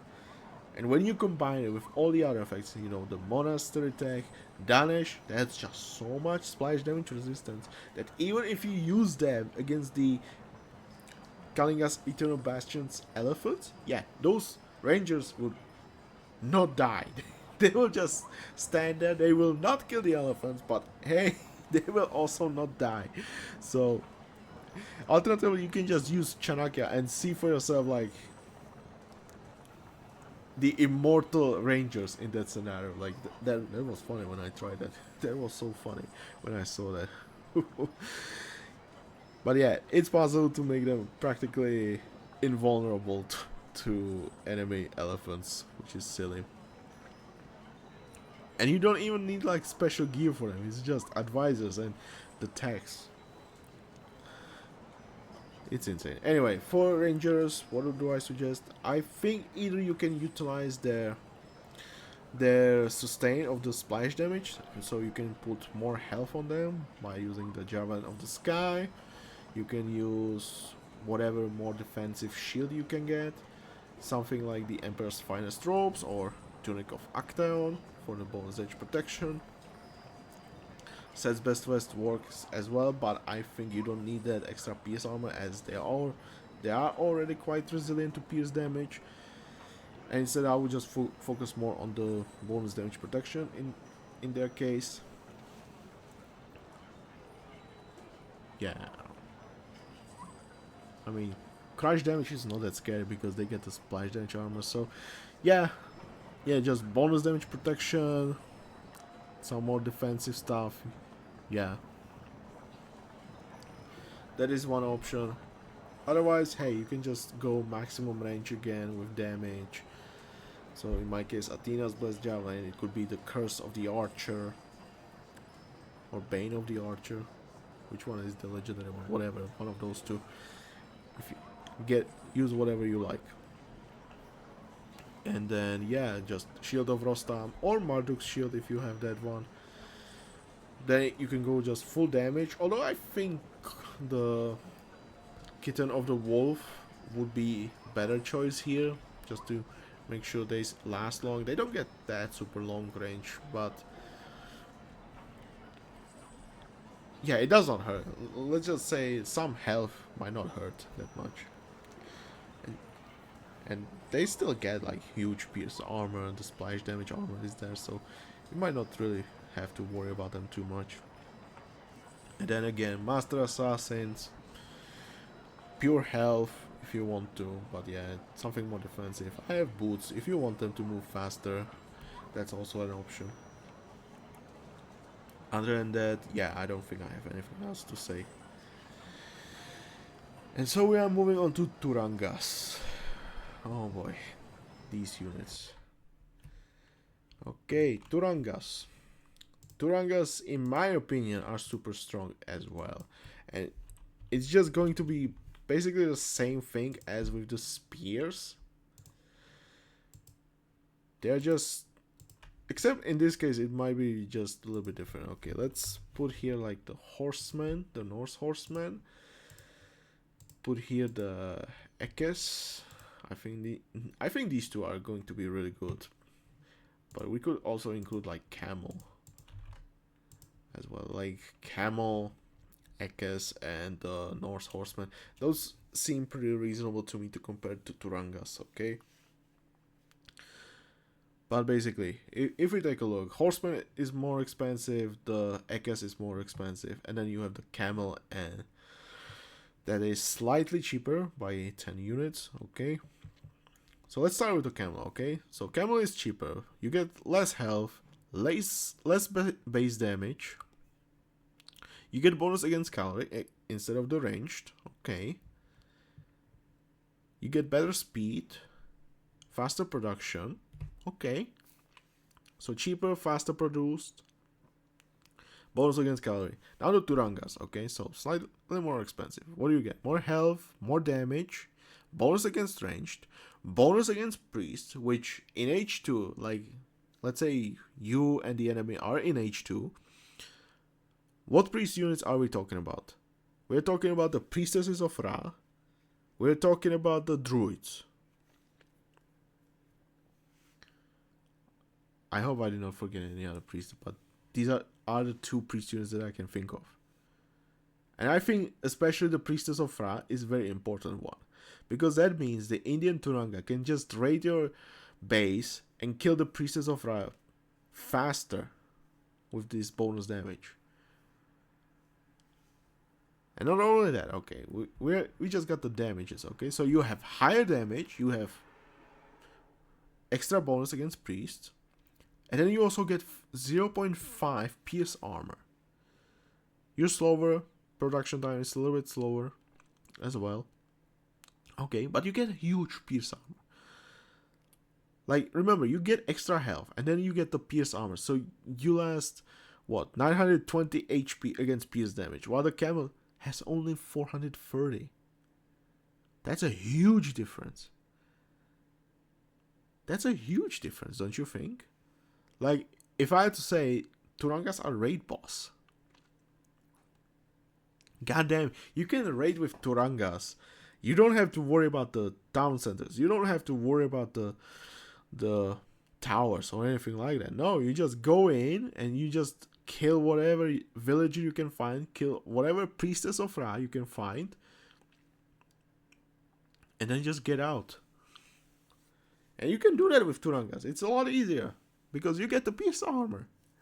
God damn. And you get the higher damage. That's another thing. You get the higher damage. That's insane, don't you think? Anyway, let's say we get to the Silver Age because that's where we get the Horsemen and I guess. Okay, we get the champion upgrades for these two guys. So camels get the bonus against ranged, 100%. Turangas get bonus against cavalry, 100%. Okay. Still pretty similar.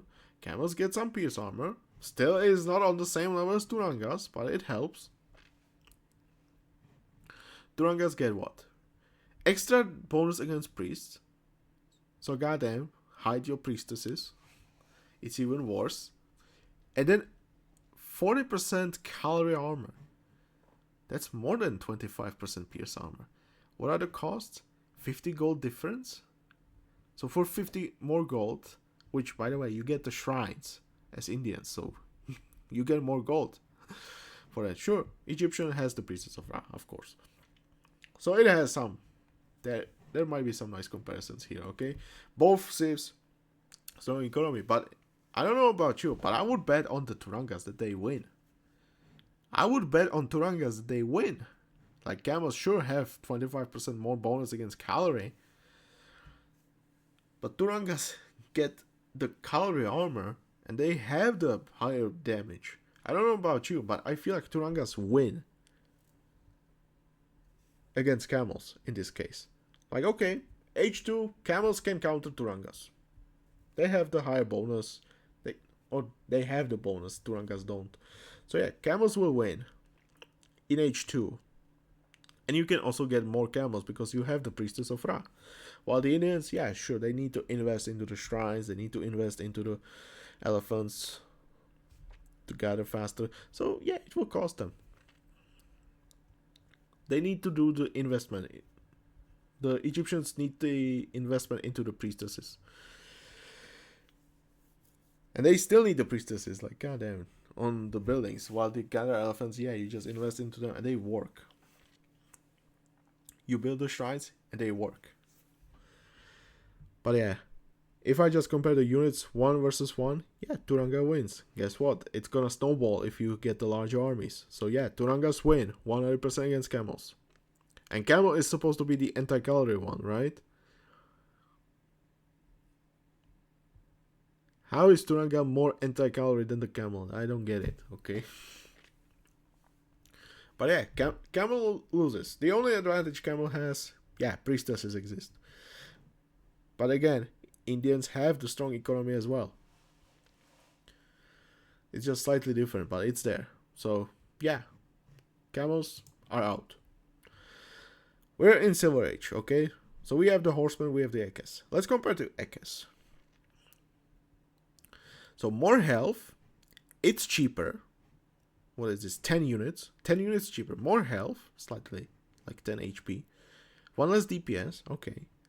Better bonus against cavalry. Better bonus against ranged. Bonus against priests. Better pierce armor. Better cavalry armor. Faster production, but hey, you get the Castellum upgrade, so Ekes can be produced faster. You could say the movement speed, but hey, I get the stable upgrades. You don't. You get the faster production instead. But yeah, if I send them 1v1, I dare to say, with the higher armor, higher bonus, I bet Turangas win again. And they are cheaper. And they are doing basically everything Ekes is supposed to do, but better. Much better, I dare to say. Like with the higher pierce armor, yeah, those ranged units don't stand a chance.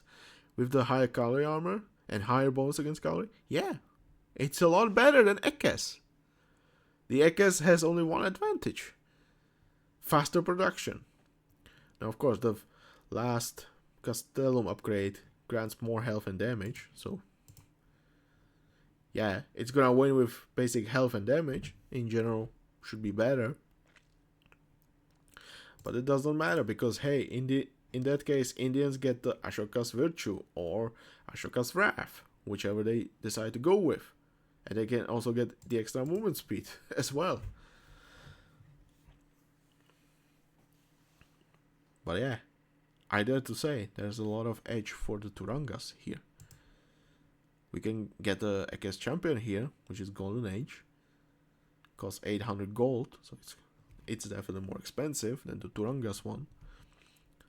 But hey, you get the same bonus against range now. You get the pierce armor here. Still not as high as the Turanga. Air movement speed, okay. Okay, I can still go faster. Yeah, this is small difference, okay. I can get the extra 10% and be even faster. Which for the cost of this upgrade, yeah, that seems pretty reasonable. But yeah, Turangas can end up even faster. Still, like, what is Ekes supposed to be? It's supposed to be anti-ranged, right? With some small bonus against cavalry, so they can, like, deal with units like, I don't know, like Lancer. They can kill Lancers, but they cannot kill, like, Norse Horsemen. Why is Turanga, again, so much better? Like, Turanga is better, as I said, it's better than Camel at killing cavalry, at killing ranged, and even killing the priest. And it also gets extra movement speed, so the speed is... There is literally almost no difference between the speeds of camels and Turangas, okay? So they can do even better job against siege units. Like, come on. With the higher damage, yeah. And then you see Ekes, more expensive unit. And it's still doing worse job after champion upgrade. Against ranged, against cavalry. And then also Turangas do more damage against priests. Like, goddamn. It's so insane, but yeah, Ekes is out. What about the Norse Horsemen? Okay, we're a Silver Age. We get the champion upgrade. So, cheaper. 5 gold. Okay. Same health, same damage, same base bonus against cavalry. There is the bonus against range, while the horsemen get bonus against siege, which depends how you see it.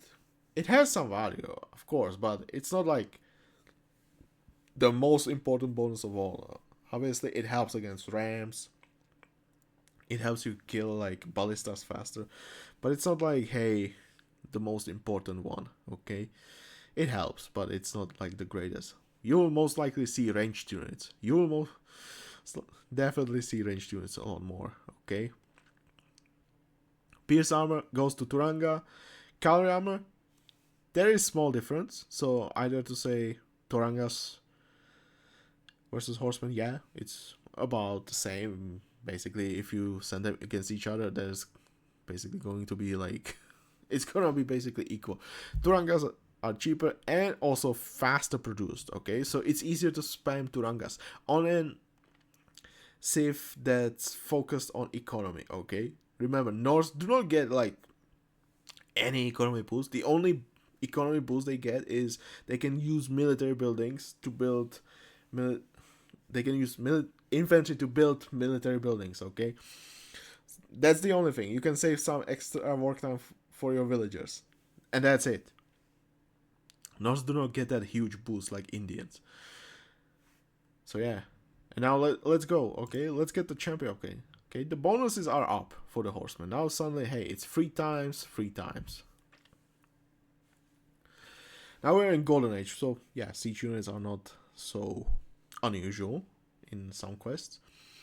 But yeah, against cavalry, yeah, horsemen should win against Turanga. But remember, Turanga has more general use than the horsemen. Like, can you imagine sending the horsemen against ranged units? Sure, the horsemen might kill the ranged units, but the Turanga is just gonna obliterate them. And it's not gonna even hurt them. And since we are in Golden Age, hey, I can get this Ashoka's Virtue. Suddenly, hey, 20% going down, so suddenly it's 2.6 times instead of 3 times. So yeah. Or I can just go, hey, this Ignore Armor also works. I can get more damage as well. And I'm cheaper, and I'm easier to spam. I dare to say Turangas again, while this looks more balanced, I dare to say Turangas are much better in general. And I dare to say the fight could be even equal to some degree. Like almost. I think the horsemen will still have some edge over Turangas, but Turangas in general are so much better. So much better. So that's what I wanted to complain about. Like, I seriously hate how Turangas are so good in general. Like, I look at the pierce armor, I look at the bonuses, and I'm like, okay, it's supposed to counter those units. Why does it have such high base damage? Not to mention its cavalry damage. There's not that many units with cavalry armor. And it's just so good? Like, what? Why? Like, if I had to say, like, me training ranged units, and then suddenly there are Turangas, unless I have spears, yeah, it's going to take a while to kill those Turangas. Like, I feel like this is so insane. Either Turangas need lower damage, the base damage, or just lose some pierce armor, because goddamn. And also the health. I think the health should also go down, goddamn. Either keep the high pierce armor, but lower the health and lower the damage. Make them, like, super focused against ranged units, or the backline, as whichever you prefer, with some bonus against cavalry that they get after the champion upgrade. I think that would be completely fine. But goddamn, you have like a unit that has generally good stats and is super brutal against ranged units at the same time. Like, have you seen Psychosaurus stats? Look at the Psychosaurus stats, and that unit deals pierce damage. While it's supposed to counter ranged units, there are still ranged units that have huge pierce armor. But look at that, 420 HP, 12 DPS. Sure, it has range. Fine, it has range. It has 3 times bonus against ranged. But only 12 DPS, like, what is this? And it's cavalry DPS. There are no ranged units with cavalry armor. That's so insane. Like, Cynosaur is like brutal against ranged units. So brutal. Okay, it's also cheaper, but at the same time, like, if I had to give like Turangas like 15 DPS for that cost, I would be perfectly fine. Like, goddamn, give me like 420 health, 15 DPS. It will make perfect sense. But goddamn, like this? Jesus. Yeah, I seriously hate Turangas, okay? Okay, what can you do with Turangas? Basically, anything works, okay? You can go like Crit Spear, so Gilgamesh. You can go the Gas Hasp, so you have like Crit Turangas. That should be okay to do. You can go Zahax. Obviously, Zahax makes sense with their high pierce armor as well as the some extra cavalry armor, and there's also the crush armor since they're a cavalry unit. So yes, Zahax makes sense, and yeah, could be piercing frost again. So you can just focus on the bonus damage protection in Golden Age. That is an option, or just damage, health, speed in general. Yeah, it's up to you, whichever you decide to go with. I dare to say Zahax might be the best option because of the light armor that I've decided to use, and yeah, usually I could say like, hey, you can go Chimera because cavalry unit, there's a lot of bonus damage against cavalry, so bonus damage protection makes sense. You can go the High King's armor, but what I've decided to do, and you might like this because goddamn, it's insane. Because think about it, they're cavalry units, so they are resistant to crush damage. They have super high pierce armor. They get some cavalry armor. The only thing they lack is the infantry armor. So let's go Raz gem studded leather armor. And I'll be honest, I was like, yeah, let's see how good this actually is. Like it has to be some interesting thing to see. And goddamn, I swear that's the best one of all the gear I've tried, like gear combination. This light armor was the best thing. I'm not joking. This was the best thing I've seen on Turangas. I'm not joking. I tried it in Godavari's River, and those Indian spears like had problem killing the Turangas. The Turangas have had like 800 health. You know, like the advisors and all the upgrades. Yeah, it's like 800 health, and with this armor you're getting. Goddamn, the spearmen had problem. The ranged units could not kill them because of the high pierce armor. Turangas could not kill them because goddamn, the cavalry armor is there from the champion upgrade. I don't remember how did the war elephants. I think war elephants were the issue. But yeah, you counter war elephants because Turangas get the bonus against cavalry. Plus, if you use the advisor in H3 for them, then you counter the cavalry even better. So yeah. Let's just say you counter cavalry much better, so you don't have to worry too much about the cavalry armor, and you just get the melee infantry armor. Whew. Like, I'm not joking, that's literally the best Turanga I've seen. And you can go with Danesh in H4. You could even go with Chanakya in this case and heal them in combat with your guru, and that could be insane. Like, goddamn. Anyway, I need to shorten this. So yeah, last one, Master Assassins. You can go anti-cavalry as well. It's up to you, or just pure health. I need to shorten this because we still have some units. Okay, Blade Chariots. I'm gonna keep it short. I seriously hate that the Blade Chariots like got the advisor in H4 to increase their maximum range, their DPS output as well.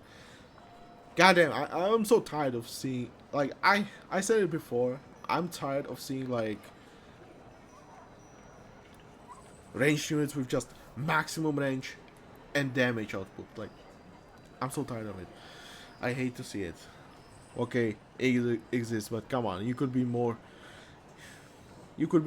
like more unique. Like, come on, you could have put the PS armor on them or whatever. Which, by the way, I don't know why they are getting PS armor from the champion upgrade, by the way. I guess it's supposed to be raiding units, so for raiding it would make sense probably, but still. Yeah, I don't know why. Anyway, what do you want on these? So maximum range bows again. You can go maximum range. You don't have to worry about the damage too much. And if you combine it with Guyana, the Vishkanya advisor, you can get really good range on these guys. Okay. Then I have the Octown, but hey, you can go piercing frost. That is an option. And then combine it with another 15% from the Golden Age upgrade. Yeah, that's a lot of Igno armor. So you do a lot of damage to buildings. Now here for the cloth armor, you could obviously go full damage. You could go Vishkanya. That is an option. But I've decided to go against the flow and just, hey, I put the pierce armor here. I have the Frostbane Bearskin Cloak. That's a lot of pierce armor. God damn it. I could pick the Roman cloth armor from the Roman legendary store with the pierce armor. I was like, nah, it's not good enough. This is better. This is better. I'm just gonna say that cloth armor needs more pierce armor. I have this one and I like it a lot better. And it's a classic. God damn. It's a good pierce armor, okay? So with this and with the upgrade for splash damage armor, the fortresses are not that scary. I'm not joking. Like champion upgrades, splash damage resistance, sorry, protection, splash damage protection, this pierce armor. Whew, yeah, those blade chariots. You don't have to worry about the fortresses. You can get close. You can get close and attack the fortresses. You want the speed? Hey, boots are here. You want the damage? Hey, master assassins exist. Both of these are possible. It's your choice. But yeah, goddamn, maximum range damage is there. If you wanna try something more interesting, hey, you can switch the bow for the health damage bows. Like goddamn, try that. Let's go with that. Let's do something different than the goddamn maximum range. Let's do the health damage. Goddamn, you can go Timon and suddenly spam those blade chariots. You don't have to worry about losing them. Goddamn. You can just go in, hey, do the damage. If you lose some, doesn't matter. Hey, you have them cheaper, faster produced with Timon. Let's do that. That is also an option. But yeah, experiment a little bit. Goddamn, don't just do the same thing all over again. It's so boring. It's so uninteresting. Yeah, I know it's really good, but I would prefer if it was like for few special units and the others could have something more unique for them. Like for example, here I could have like high pierce armor, so I am not really worried about getting too close. The Egyptian one could have a lot of health. For example, the Gastras. Okay, Gastras. Let Gastras have the long range. Let Gastras have the long range. Okay, the Babylonian chariots. God damn, they those get everything. Why? I don't know, but they do. Whatever. Anyway. Maximum range damage if you just want some easy stuff, but hey, don't be afraid to experiment with some more defensive ranged units, like come on, some more defensive stance on those. Okay, war elephants. Let's get to those. Goddamn. I'm sorry, I'm getting tired, it's getting too late, and it's been going on for too long, so if you feel like I keep repeating myself with the goddamn, yeah. Goddamn, it's getting too late. Okay, war elephants. I just want to say, okay, so the Indian one is supposed to be weaker.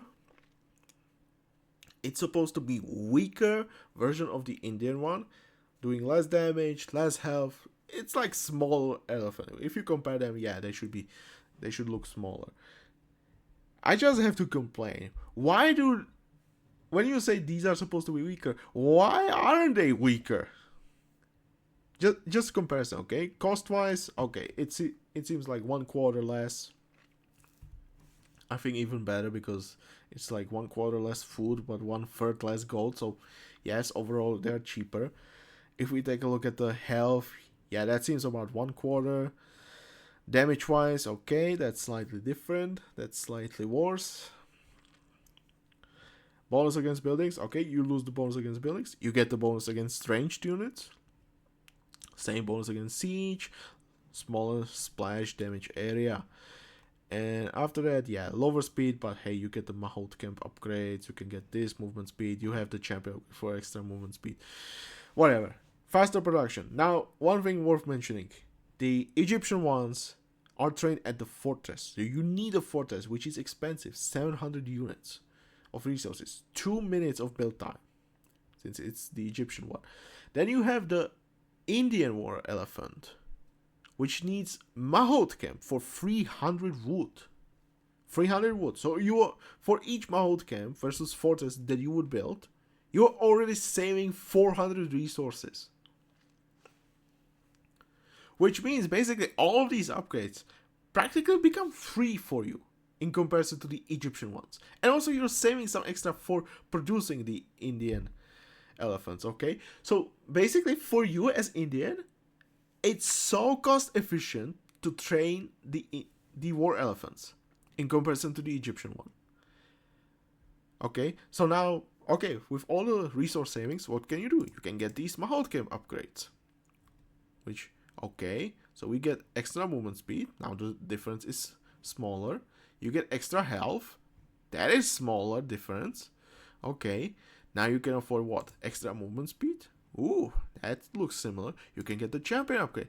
Ooh, and now you also have the armor, including faster speed, like higher speed. God damn. You can get this elephant training. Before all of this, you know what? Before all of this, in H3, you can get this elephant training. Which means, hey, those elephants become even cheaper. And you get extra damage on top of it. Now you can also get these. Okay, let's put it all back. And now, okay, we're in Golden Age. Okay, you get the champion upgrade here. You have better pierce armor here. That's nice. You're more resistant to conversion. That's also nice. Okay. But in Legendary Quests, how many times do you see priests? Like, you can see some. They do exist. But usually they are pre-placed. And only few exceptions have priests. Where they are produced.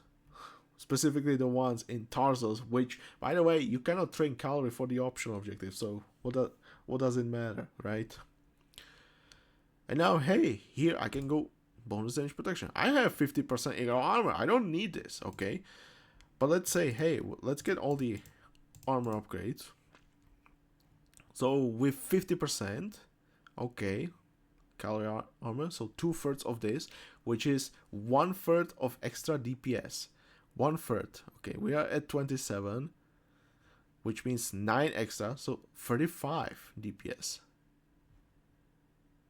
35 versus almost 40. That does not look like a huge difference, does it now? Like 1/8 of DPS difference? Does that look... that does not look that huge difference, right? Same goes with the HP. You can see the difference is not that huge. And now you also have the bonus damage protection, which, by the way, when you have that much HP, yes, bonus damage is going to be very important if you want to kill the unit. So that bonus damage protection helps a lot. You could say practically in Legendary Quests, yes, this is like 10% extra HP, which, oh wait, that's like 1580. 80 HP difference. That does not look that much to me. Does it now? So I have to ask you, how is the Indian war elephant actually weaker?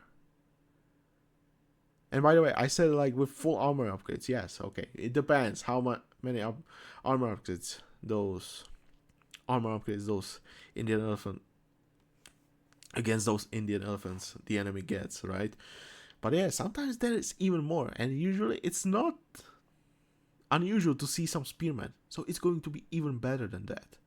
So yes, the damage output is going higher than what the Egyptian one has. Now, of course, there's the higher splash damage area, which is one slight edge for the Egyptian one. But again, when you compare the stats, that's not a huge difference, right? That's not a huge difference. How is the Indian weaker than the Egyptian one? How? I mean, okay. There can be some edge to the Egyptian one when, hey, you're fighting in choke points. It can be nice to have like the stronger units there with bigger splash damage. That is definitely an option, but when you compare it to this, hey, that's not a huge difference. The only thing that's playing for the Egyptian one is the larger splash damage area. But yeah, it's not a huge difference. Not to mention, hey, you have advisor like this. You have this goddamn advisor. Now you do even more damage to buildings. Now the damage difference, yeah, I bet it's much better for the Indian one.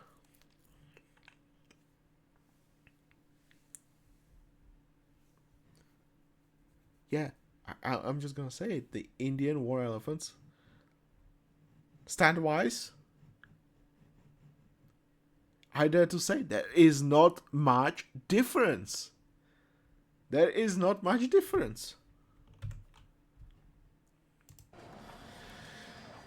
Okay, whatever.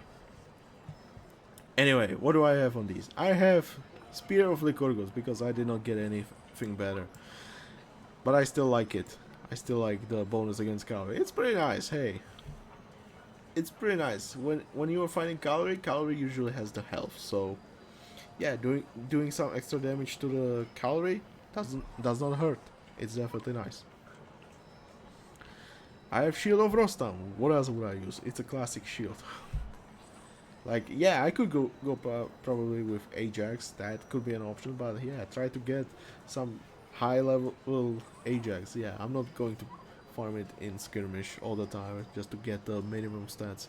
No thanks, not worth it. So I'll stick with Rostam. That's pretty much fine. Okay, for light armor, I'm using this. God damn. Yeah, I forgot to switch it. I have the Chimeras, so yeah, Minotaurs. If you get the Minotaurs, it works very nicely. Make them last longer before you get the Golden Age upgrade for extra BDP. And make them last even longer. Hey, you don't have to worry about the damage output. You get the 50% Igno armor, which I'll keep saying that's a terrible idea to put 50% Igno armor on a unit that's supposed to counter backline. Like, goddamn, you have bonus against siege, you have bonus against buildings, you have bonus against ranged. Which of those have any cavalry armor? Sure, battering rams. Great, that's one unit. And that's it. And that's it. Like, am I getting Igno armor against rams? No, I'm getting Igno armor against everything. Against units that I don't need it against. And again, against units that already have it, which I should not be able to do extra damage against. Because those are supposed to be my counters. It's so wrong. And if I get the bonus age protection and with the Igno armor, hey, suddenly I am countering the spearmen. I am countering the Gallic horsemen. And the other units. Suddenly I have a general use war elephant. God damn. That cannot be countered that easily. It's so silly to me. Like, goddamn, when I think about it, it's just so silly to me. How could this go through? Like, goddamn, nerf that Igno armor. It shouldn't be 50%. It should be like 25 at worst. Like, and even then, I would say like, yeah, let's just change it to something different because this is just silly. I don't know what else to say and still be like trying not to be vulgar too much, okay? But like, yeah, it's silly. Like, come on, I have a unit that's supposed to counter backline, and now I get the champion upgrade. Now I can counter the front line as well? What logic is that? Not to mention, like, hey, you see them in Legendary Quest with the champion upgrade from the beginning? Yes, it's so terrible. You wanna counter them with your spearmen? Well, guess what? They ignore that armor you have on your spears. Great. What's the point of that armor when I cannot use it? Like, come on. Last thing, the soldier's gear, I use the Heracles' practice sword, or whatever the legendary version is called. Do I have it here? Yes, the Heimdall's training sword. If you get that one, the reason is that those elephants just take a while to produce, so to lower the production time, I use these. Of course, I could use like Sanjay's H3 advisor. That is an option, but of course, there's also Lohrasp. And usually, once you get all the bonus damage protection, the armory upgrades, you don't have to worry about them dying too fast, okay? So you don't need Sanjay that much. You could just use Lohrasp instead. You could use movement speed from Casivellaunos. Or is it where Casivellaunos? Wait, which one are you? Casivellaunos, thank you. So, yeah. Goddamn. Yeah, faster production, but if you want, Master Assassins again work just fine. Just go with damage health. And that's it. That's that. Okay, Elephant Archers. I'm just gonna say, I love the Indian Elephant Archers as they are able to do some damage output in comparison to the Egyptian one. Like, goddamn, they are so much better. So, yeah. For these, again, like, whatever you do, you can go maximum range, you can go damage. Damage in general, I think, is going to be the best idea. So, yes, I have the longbow of Actaeon. Obviously, you could go Master Assassin's bow. Sorry, Master Hunter's bow, not Master Assassin, but Master Hunter. You can go Marduk. I think Marduk in this case would make a lot more sense since there is a huge delay before they attack. So the attack rate seems reasonable to me. So yeah, I think either go with like Actaeon with some range and mainly focus on damage, or go with Marduk for the attack rate so they attack as often as they can. And especially with the huge delay, yes, the attack rate should help you a lot. Then obviously I have the Actaeon, which I would just replace with the Piercing Frost, because what else? The generally best arrows in the game. Then you go with the full damage. Now you might complain, hey, why are you using High Vizier's throw? Because they were not level 40 before. Well, I made sure that the stats are actually the same. They should have the same stats. If they have different stats, yeah, it's not my fault. But yeah, High Viziers is a classic item that just got changed the level at which it drops, okay? So if you get level 40 High Vizier, it should be the same stats as it was before on the highest level. Hopefully, if there is a difference, from what I saw, it should be the same. And yeah, so basically full damage, and then make sure you use monkeys as a front line. And then yes, again I'm using the Heracles' practice sword, or if you want the Heimdall's, the legendary version, for faster production. But in this case, you don't have to worry too much about the faster production, and instead just go Master Assassin for the damage again, and just make sure you do a lot of damage from the distance.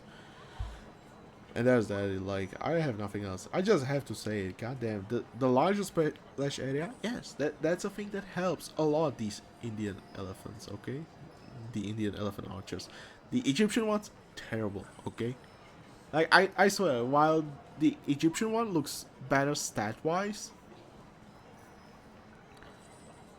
it just does not do that much damage as the Indian one, in my opinion. Like, from what I saw, yeah, I don't think I've ever seen that much damage output from the Egyptian one, like the Indian one. Like, it's so different. Jeez, so insane to me. But yeah, there's that. Anyway, Juggernaut. Okay, Juggernauts, goddamn, I hate them. I'm not going to do unit stats, but basically, I hate them for their high armor. Again, I'll keep saying it. They have 3 super high armors, okay, against infantry, against ranged or pierce damage, and then crush armor as well on top of it. I hate that. Now they are weaker to conversion, which is not a huge problem when you can just put the medals there. Goddamn. So yeah, you can deal with the priest just by putting the medals on them for the higher conversion resistance, and then And then the only issue are cavalry units, which, okay, I can get the H4 for upgrade for bonus H protection. I can get that. I can get Juggernauta's armor for them. I can get Minotaur's armor for them. Who cares? I can just get so much armor on these Juggernauts. They won't die. Like, who are they supposed to die against? Like, who's supposed to kill them? When I can just put one piece of gear on them and suddenly nothing kills them. Nothing. It's so silly to me. Anyway, their gear. You know what? I'm just gonna say it. Just goddamn nerf one of those armors. It's so stupid. Like, goddamn, reduce that crush armor to 0.5 as all the other cavalry units. I don't see a reason why they should have 0.6 crush armor. It's nonsense to me. It doesn't make sense why they should have it higher. And then nerf the goddamn infantry armor. It shouldn't be that high. Like, come on, they already do extra damage to infantry units because of the large splash damage area. Why should they get that much infantry armor on top of it? It doesn't make sense to me. It does not make sense. It's so silly to me. Goddamn. I hate it. I feel like Juggernauts need some serious nerf. Like, their infantry armor needs to go down. Like, I would just lower it and remove it from the champion upgrade. Like, lower it to 0.3, remove it from the champion upgrade, and they will be fine. Like, they can have some. It's okay. They can have some. But, like, super high? Like, 3 armor types being super high? I get it, it's expensive unit. But so is the Egyptian armored elephant. And I don't see the Egyptian armored elephant with 3 super high armor values. I see only 0.5 pierce armor and 0.5 crush armor. And that's it. I don't see 4 splash damage area. I don't see that on the armored Egyptian elephant. Like, I don't see that. Like, I don't see a reason. Why? Anyway, what do you want with this? Obviously, with the high armors, you want Zahak's Sword of the Undying for the HP region so they do not die. You want shield is whatever. Pick whichever you like. You can go Plutos for the pierce armor. You can go Rostam. You can go Marduk for faster attack rate, which makes perfect sense. You can go Marduk. Anything else? I'm thinking. You can go Kukulaini. If you want extra armor against cavalry, you can go Kukulaini's shield. That is also an option. For light armor, now I have Chimera, but obviously you can go Minotaur for the legendary version, or you can just go the new armor, the Juggernauta's armor. And at that moment, hey, you have armor against everything. So if you have the Zahak's Sword, the HP region with all the armor you're getting, goddamn, that unit just ain't gonna die. That unit just ain't gonna die. I'll keep saying it. Unless there's a unit with Igno armor, which, okay, Gara warriors have the Igno armor, but still, you still need to do like 2000 damage to these guys, and they still have some base value. Like, the armor is super high. You still need to do, like, with all the armor, like 4000 damage. Like, come on. And they have splash damage against you. Like, yeah, Garas with the increased range, it's so much easier to see them together, so the splash damage armor is working against them. So yeah, whatever, Garas are not going to kill them. Throwing Axeman, well, good luck dealing 2000 damage with Throwing Axeman against cavalry unit. And the Indian War Elephant, yeah, sure, it has a lot of armor. But goddamn it, it's mainly with the splash damage, right? It's supposed to do the splash damage. Which, by the way, again, why is a unit with splash damage getting Igno armor? That's another thing I need to ask. Why? I don't get it. And yeah, the only unit that can counter the Juggernauts are the Roman Centurions, because there is still one unit that can be more OP than Juggernaut, and that's the Roman Centurion. God damn it, it still exists. That is the only unit that can be more OP still. And that's the Centurion. And you know what? There is one thing against Centurion. There is a build limit. How many Centurions you can have at one moment. Juggernauts, there is no limit. That's the difference. Okay, so yeah. The bonus damage protection or Juggernautas, yeah, use Juggernauta. And then Metal of Lycurgus for the conversion resistance. If you know there are no priests, then obviously Master Assassin's Gauntlets for the damage output, because what else you would need. Those units just ain't gonna die that fast, okay? What I have here is the goddamn Gladius of Bellerophon, because I was like, yeah, let's put some crit chance on them. And then also there's the Shield of Rustam, so they have some crit chance. And yeah, when they crit, yeah, those buildings are going down somewhat faster. But yeah, like I said, go with the Zahak's Sword of the Undying for the HP regen with all the armor you're having. And the bonus damage protection you get from the H4 upgrade. Yeah, that's just going to be the best thing. Alternatively, you can go Piercing Frost. And I don't think there's anything else. Like, what else you could go with? Like, yeah, you could probably go like the Council Sword for extra bonus against infantry. If you have problem with infantry, which with Juggernauts, I don't think so. So yeah, either Zahak or Piercing Frost. Shield, Marduk, or something more defensive. Light armor, like I said, Juggernauta for all the armor, or just go Chimera or Minotaur, whichever you have at the moment. And yeah, just make sure to cover their weaknesses and just do a lot of damage, because you have that huge splash damage area, so make sure to use that. Okay, Rams. I'll be honest, I did not get that much chance to use the Rams, because I don't see a reason why use Rams. You have Juggernauts, you have the War Elephants, why use Rams? You have even Gara Warriors, like Gara Warriors can do the same thing. So for Rams, yes, Ram Head of Knum for the damage against buildings, Delian Archon's Kuiras for maximum health, and then the Legion Wheels for more health. Make sure they last for as long as possible. And the Ram Head will just do enough damage. What else? Palintonon. Okay, Palintonon. I have the Blast Throwing Arm, since this is the classic item. I could go the epic version of the... It's not Dionysus anymore, whatever, the maximum range line of sight damage. I could go with the epic variant, but I'm like, yeah, you know what, I don't want that. I don't want to hunt for epic item like that. I'll just go with Blast Throwing Arm and that's it. I mean, it's a good alternative. Then Runic Heavy Bronze Armoring for the maximum range, and then Delian Wheels. You might complain, hey, this is not a classic item, this is a Celeste item. Yes, that's true, but it's a legendary version of a rare item that was available before. So if I wanted the rare wheels,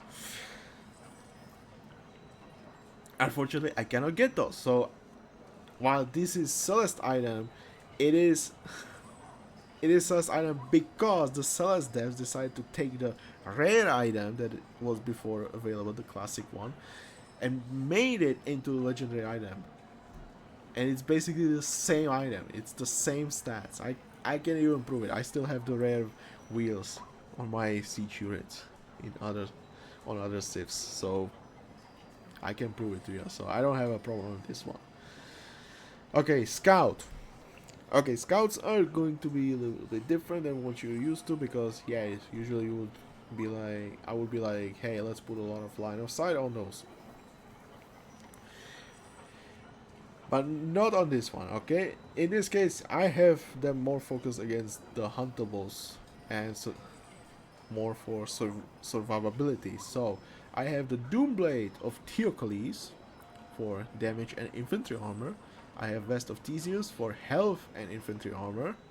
And then I have the Lens of Menace for the line of sight, okay? So basically, this is good for scouting. I see far.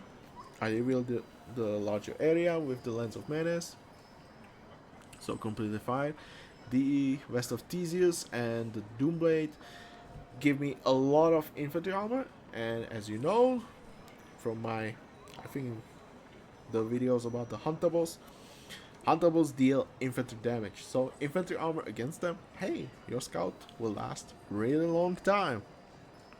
And since the Indian for some reason has the higher bonus against huntables, which in my opinion it's not right, because the Indian scout gets higher damage than the Norse melee scout. I don't see reason why they should have higher bonus against huntables than any other scout. There is no reason. There's literally zero reason for that. Yeah, the armor is just nice. Like, I have so far positive experience with it. They last long, and if you get into combat, hey, enemy spearmen will not kill it that fast. So yeah, the armor is definitely a nice thing about the Indian scout. So yeah, alternatively, obviously, full line of sight, so line of sight sword from Moe, line of sight cloth armor from Moe as well, and then the summer sash for the HP regen, movement speed, and line of sight, which is still, in my opinion, the best scout item you can get. So yeah, if you can get the summer sash this year, yeah, go for it. But yeah, alternatively, hey, you can have Zahak's sword with some armor here. Like, it's also an option. Like, why not just go full HP regen? Whatever. That's the Indian scout. Okay. Then we have the club monkey. Okay, finally we're getting to the end. So club monkey, the only purpose of these, since they are huntables and there are almost no units doing extra damage to huntables, only a few exceptions, but hey, you don't see them in quests, okay? You can go club monkeys with full health, and with the advisor, yes, you can get a lot of health, like over 1000 health on these. So what I use is the Club of Hercules, already mentioned it before, but basically super high health, some infantry armor which should help them survive, and then there's some bonus against infantry, which whatever, it's there. I don't know why but it exists there. I don't really care. You care about the health with this one. So yeah, it's ideal for the club monkey. And then yes, the club monkeys serve as a front line. And so when they are serving as a front line, you can use, for example, elephant archers as your backline, which in my opinion is the best thing you can do, because light chariots can do the job fine on their own. They don't need the monkeys. Plus they need the H4 advisor for them. So, and then yeah, I need to see it with the goddamn bowman. I need to see bowman. I need to try that. I need to remember that. I have Shield of the Gorgus, which is the more defensive one. Obviously, I could go with the Ajax. I could go with Kukulai. Whatever, some more defensive shield that I can get, yes, is a good choice. So even the Consul shield for the super high health and infantry armor should be fine. Then I have the Dean and Archon's Kuiras for maximum health again, and then the Legion Warlord's Greaves for the health, but obviously you can go with the Ice King's Greaves for the health and movement speed. Cost is there as well, but yeah, the monkeys are not super expensive. But yeah, Ice King's Greaves sound the best to me, honestly, so you can go with that. I don't think there's anything else needed to say, just go super high health, protection, whatever on those monkeys. Fire monkeys, okay, this one is using the fire pod, which the main purpose of this monkey is to destroy buildings. So yes, this is the one where I would put the oil bags of war, but still I think you will be better with the Marduks or with the Agnis firepot, and I dare to say the Agnes is going to be the best, because that range is actually going to be very useful on these monkeys. But yeah, since I'm using the classic items, I decided to use the oil bags of war, which still are not the best in this scenario either, because you can just go with Marduk. For some reason then that firepot needs to exist, but yeah, it exists and whatever.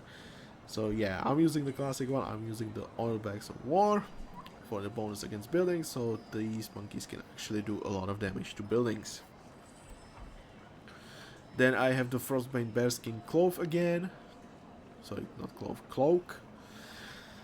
For the Pierce Armor, which, if you take a look at the maximum range of these fire monkeys, yes, they have very short range. So the protection from the enemy towers is nice to have. If there are no club monkeys around and the tower decides to attack the fire monkeys, yeah, the Pierce Armor should help those fire monkeys survive a little bit longer.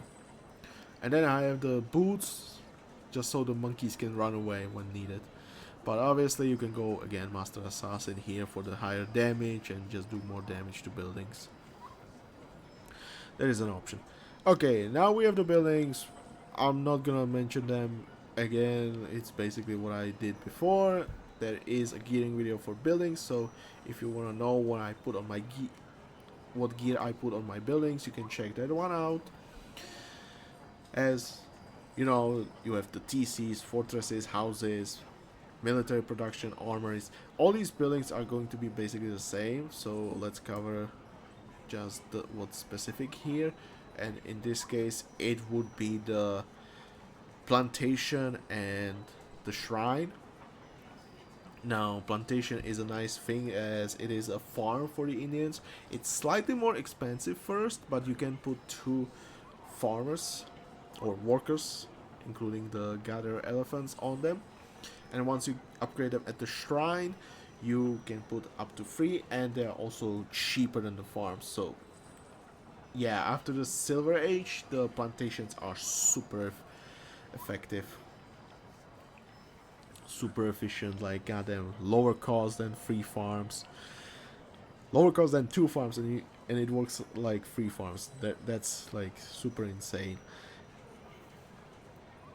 Anyway, so plantations, what do you put on there? Basically the same stuff, whatever you would put on farms.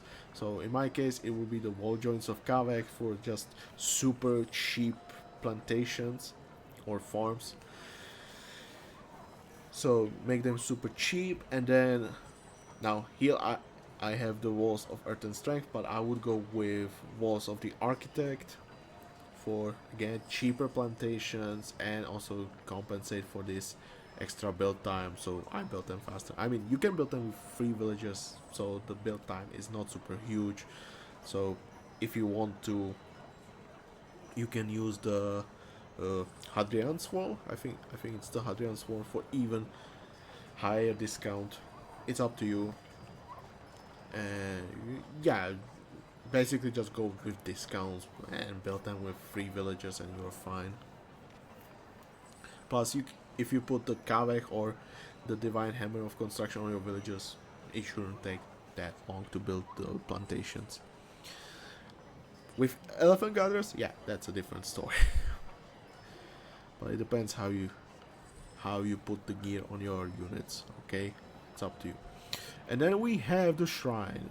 Of course, there are the other buildings, but again, this is very similar to the other buildings. Like monastery, you can think about as a ziggurat without the aging up. But yeah, let's focus on the shrine. So shrine, again, I dare to say I wouldn't think about it as a military production building, because while yes, you can produce monkeys, it's usually not the primary purpose of the building in legendary quests until like golden age. Usually you want to build them and you want to get them up and running as soon as possible, and then yeah, just get that gold and make sure you produce the cows as soon as possible. So what are the options here? Now obviously you can go again, I have the faster building time, which yeah, in my case I have to focus on the faster building time, but again, you can just go fast, cheaper shrines, you can go faster build, so whatever combination you feel like to. So walls of the architect, Hadrian's Wall, the Roman concrete walls, all of these are pretty good for the reinforced construction slot. Then here you can use the blueprints of Khufu, you can use the joints of Persepolis, is it, for the discount. You can go with the joints of the architect for both discount and faster building. You can go with joints of Kaveh, also an option if you want them super cheap, but then remember it will take a while to build these, which if I remember they take what, 50 seconds? Yes, they take 50 seconds to build. Wait, this is weird. I need to check something afterwards. Whatever. But yeah. Yeah, so while joints of Kaveh for cheaper shrines would be nice, I say, hey, you don't want that extra build time because it takes 50 seconds, so extra 20 seconds is not good. Anyway, the other option, which would be the last one, would be putting the manual on these. As I said, you need to train the cows, the sacred cows, which take a while, like 18 seconds for one cow. Sure, you can have up to 3 shrines. After the tech, you can have up to 4. But each shrine still needs to produce like 5 cows in total. So if you take it 18 times 5, so yeah, that's 90 seconds, a minute and a half. So yeah, if you can save like 10% of that, that's a pretty nice saving. Like, sure, it's not much, okay, so it is an option, but at the same time it's not that important. But hey, if you go with production of monkeys, which don't take that long, and if you just put a lot of health on the claw monkeys, don't need it that much. For the research of these tags, sure, it can be nice to save few seconds, but again, it's like free tags, it's not that much, okay. So yeah, I would just say either go with build time or discount. That's all I'm gonna say to shrines. Okay, and that was the last piece of gear, and yeah, my rant about the Indian units, goddamn how strong they are. And just so I finish it, I wanna complain about the advisors as well, but yeah, I'll keep that to the I'll keep that to the advisor sets. Yeah, I'll make the advisor sets complain about the advisors there. We don't need to, but yeah, text. You know what? Specific about the text, I can complain about them other time, but yeah. Yeah. It was mainly about the units. So yeah, tell me, how do you like the gear? I hope I mentioned all the gear that I could think of. Again, like the ideas behind these units, like it's not super hard, and I think if you come up with something more interesting, then tell me about it. Like, hey, maybe there is some interesting combination of items that could be interesting for some specific units. Hey, I would like to know. Like, just what can you come up with? But yeah, these were my ideas of the gear, what I like to use on the Indian units, and why I hate the Indian units, goddamn. At least some of them, like, goddamn. Jesus. Seriously, can we get some nerfs for them? Like, it seems too unreasonable. Like, hey, you have strong economy. Why are your units stronger than, like, the non-strong economy unit civs? Like, come on. It seems too silly to me. Like, Gara Warriors, yeah, I would just tweak, like, rebalance them a little bit so they are better before the champion upgrade, and reduce the ignore armor from the champion upgrades. Like, goddamn, you can give them, like, I don't know, like 1.75 bonus against infantry from the start, and then just get 10% ignore armor. And I feel like that would be more balanced than what it is now. They can be strong against infantry, but goddamn, do they need to be strong against everything? I don't think so. Whatever. And the other units, whatever. Okay, I hope you enjoyed this. Tell me, do you like the gear? Like I said, do you have some other ideas for the gear? Anything's possible. And I hope you enjoyed this. If you did, please press the like button. If you want to see more videos like this, subscribe to the channel. Tell me, do you agree with me criticizing those Indian units? Like, do you feel like yeah, maybe I'm wrong? Do you feel like, hey, maybe there is something to it? Yeah, just whatever. Like, hey, leave a comment below. I like to read them sometimes. Unfortunately, there's not much reading. Usually, there's some, but not that many these days. Anyway, hope you enjoyed this. This was Psychosaurus. I'll see you next time. And goddamn, jeez, took me so long. Oh my god. See you next time. Bye.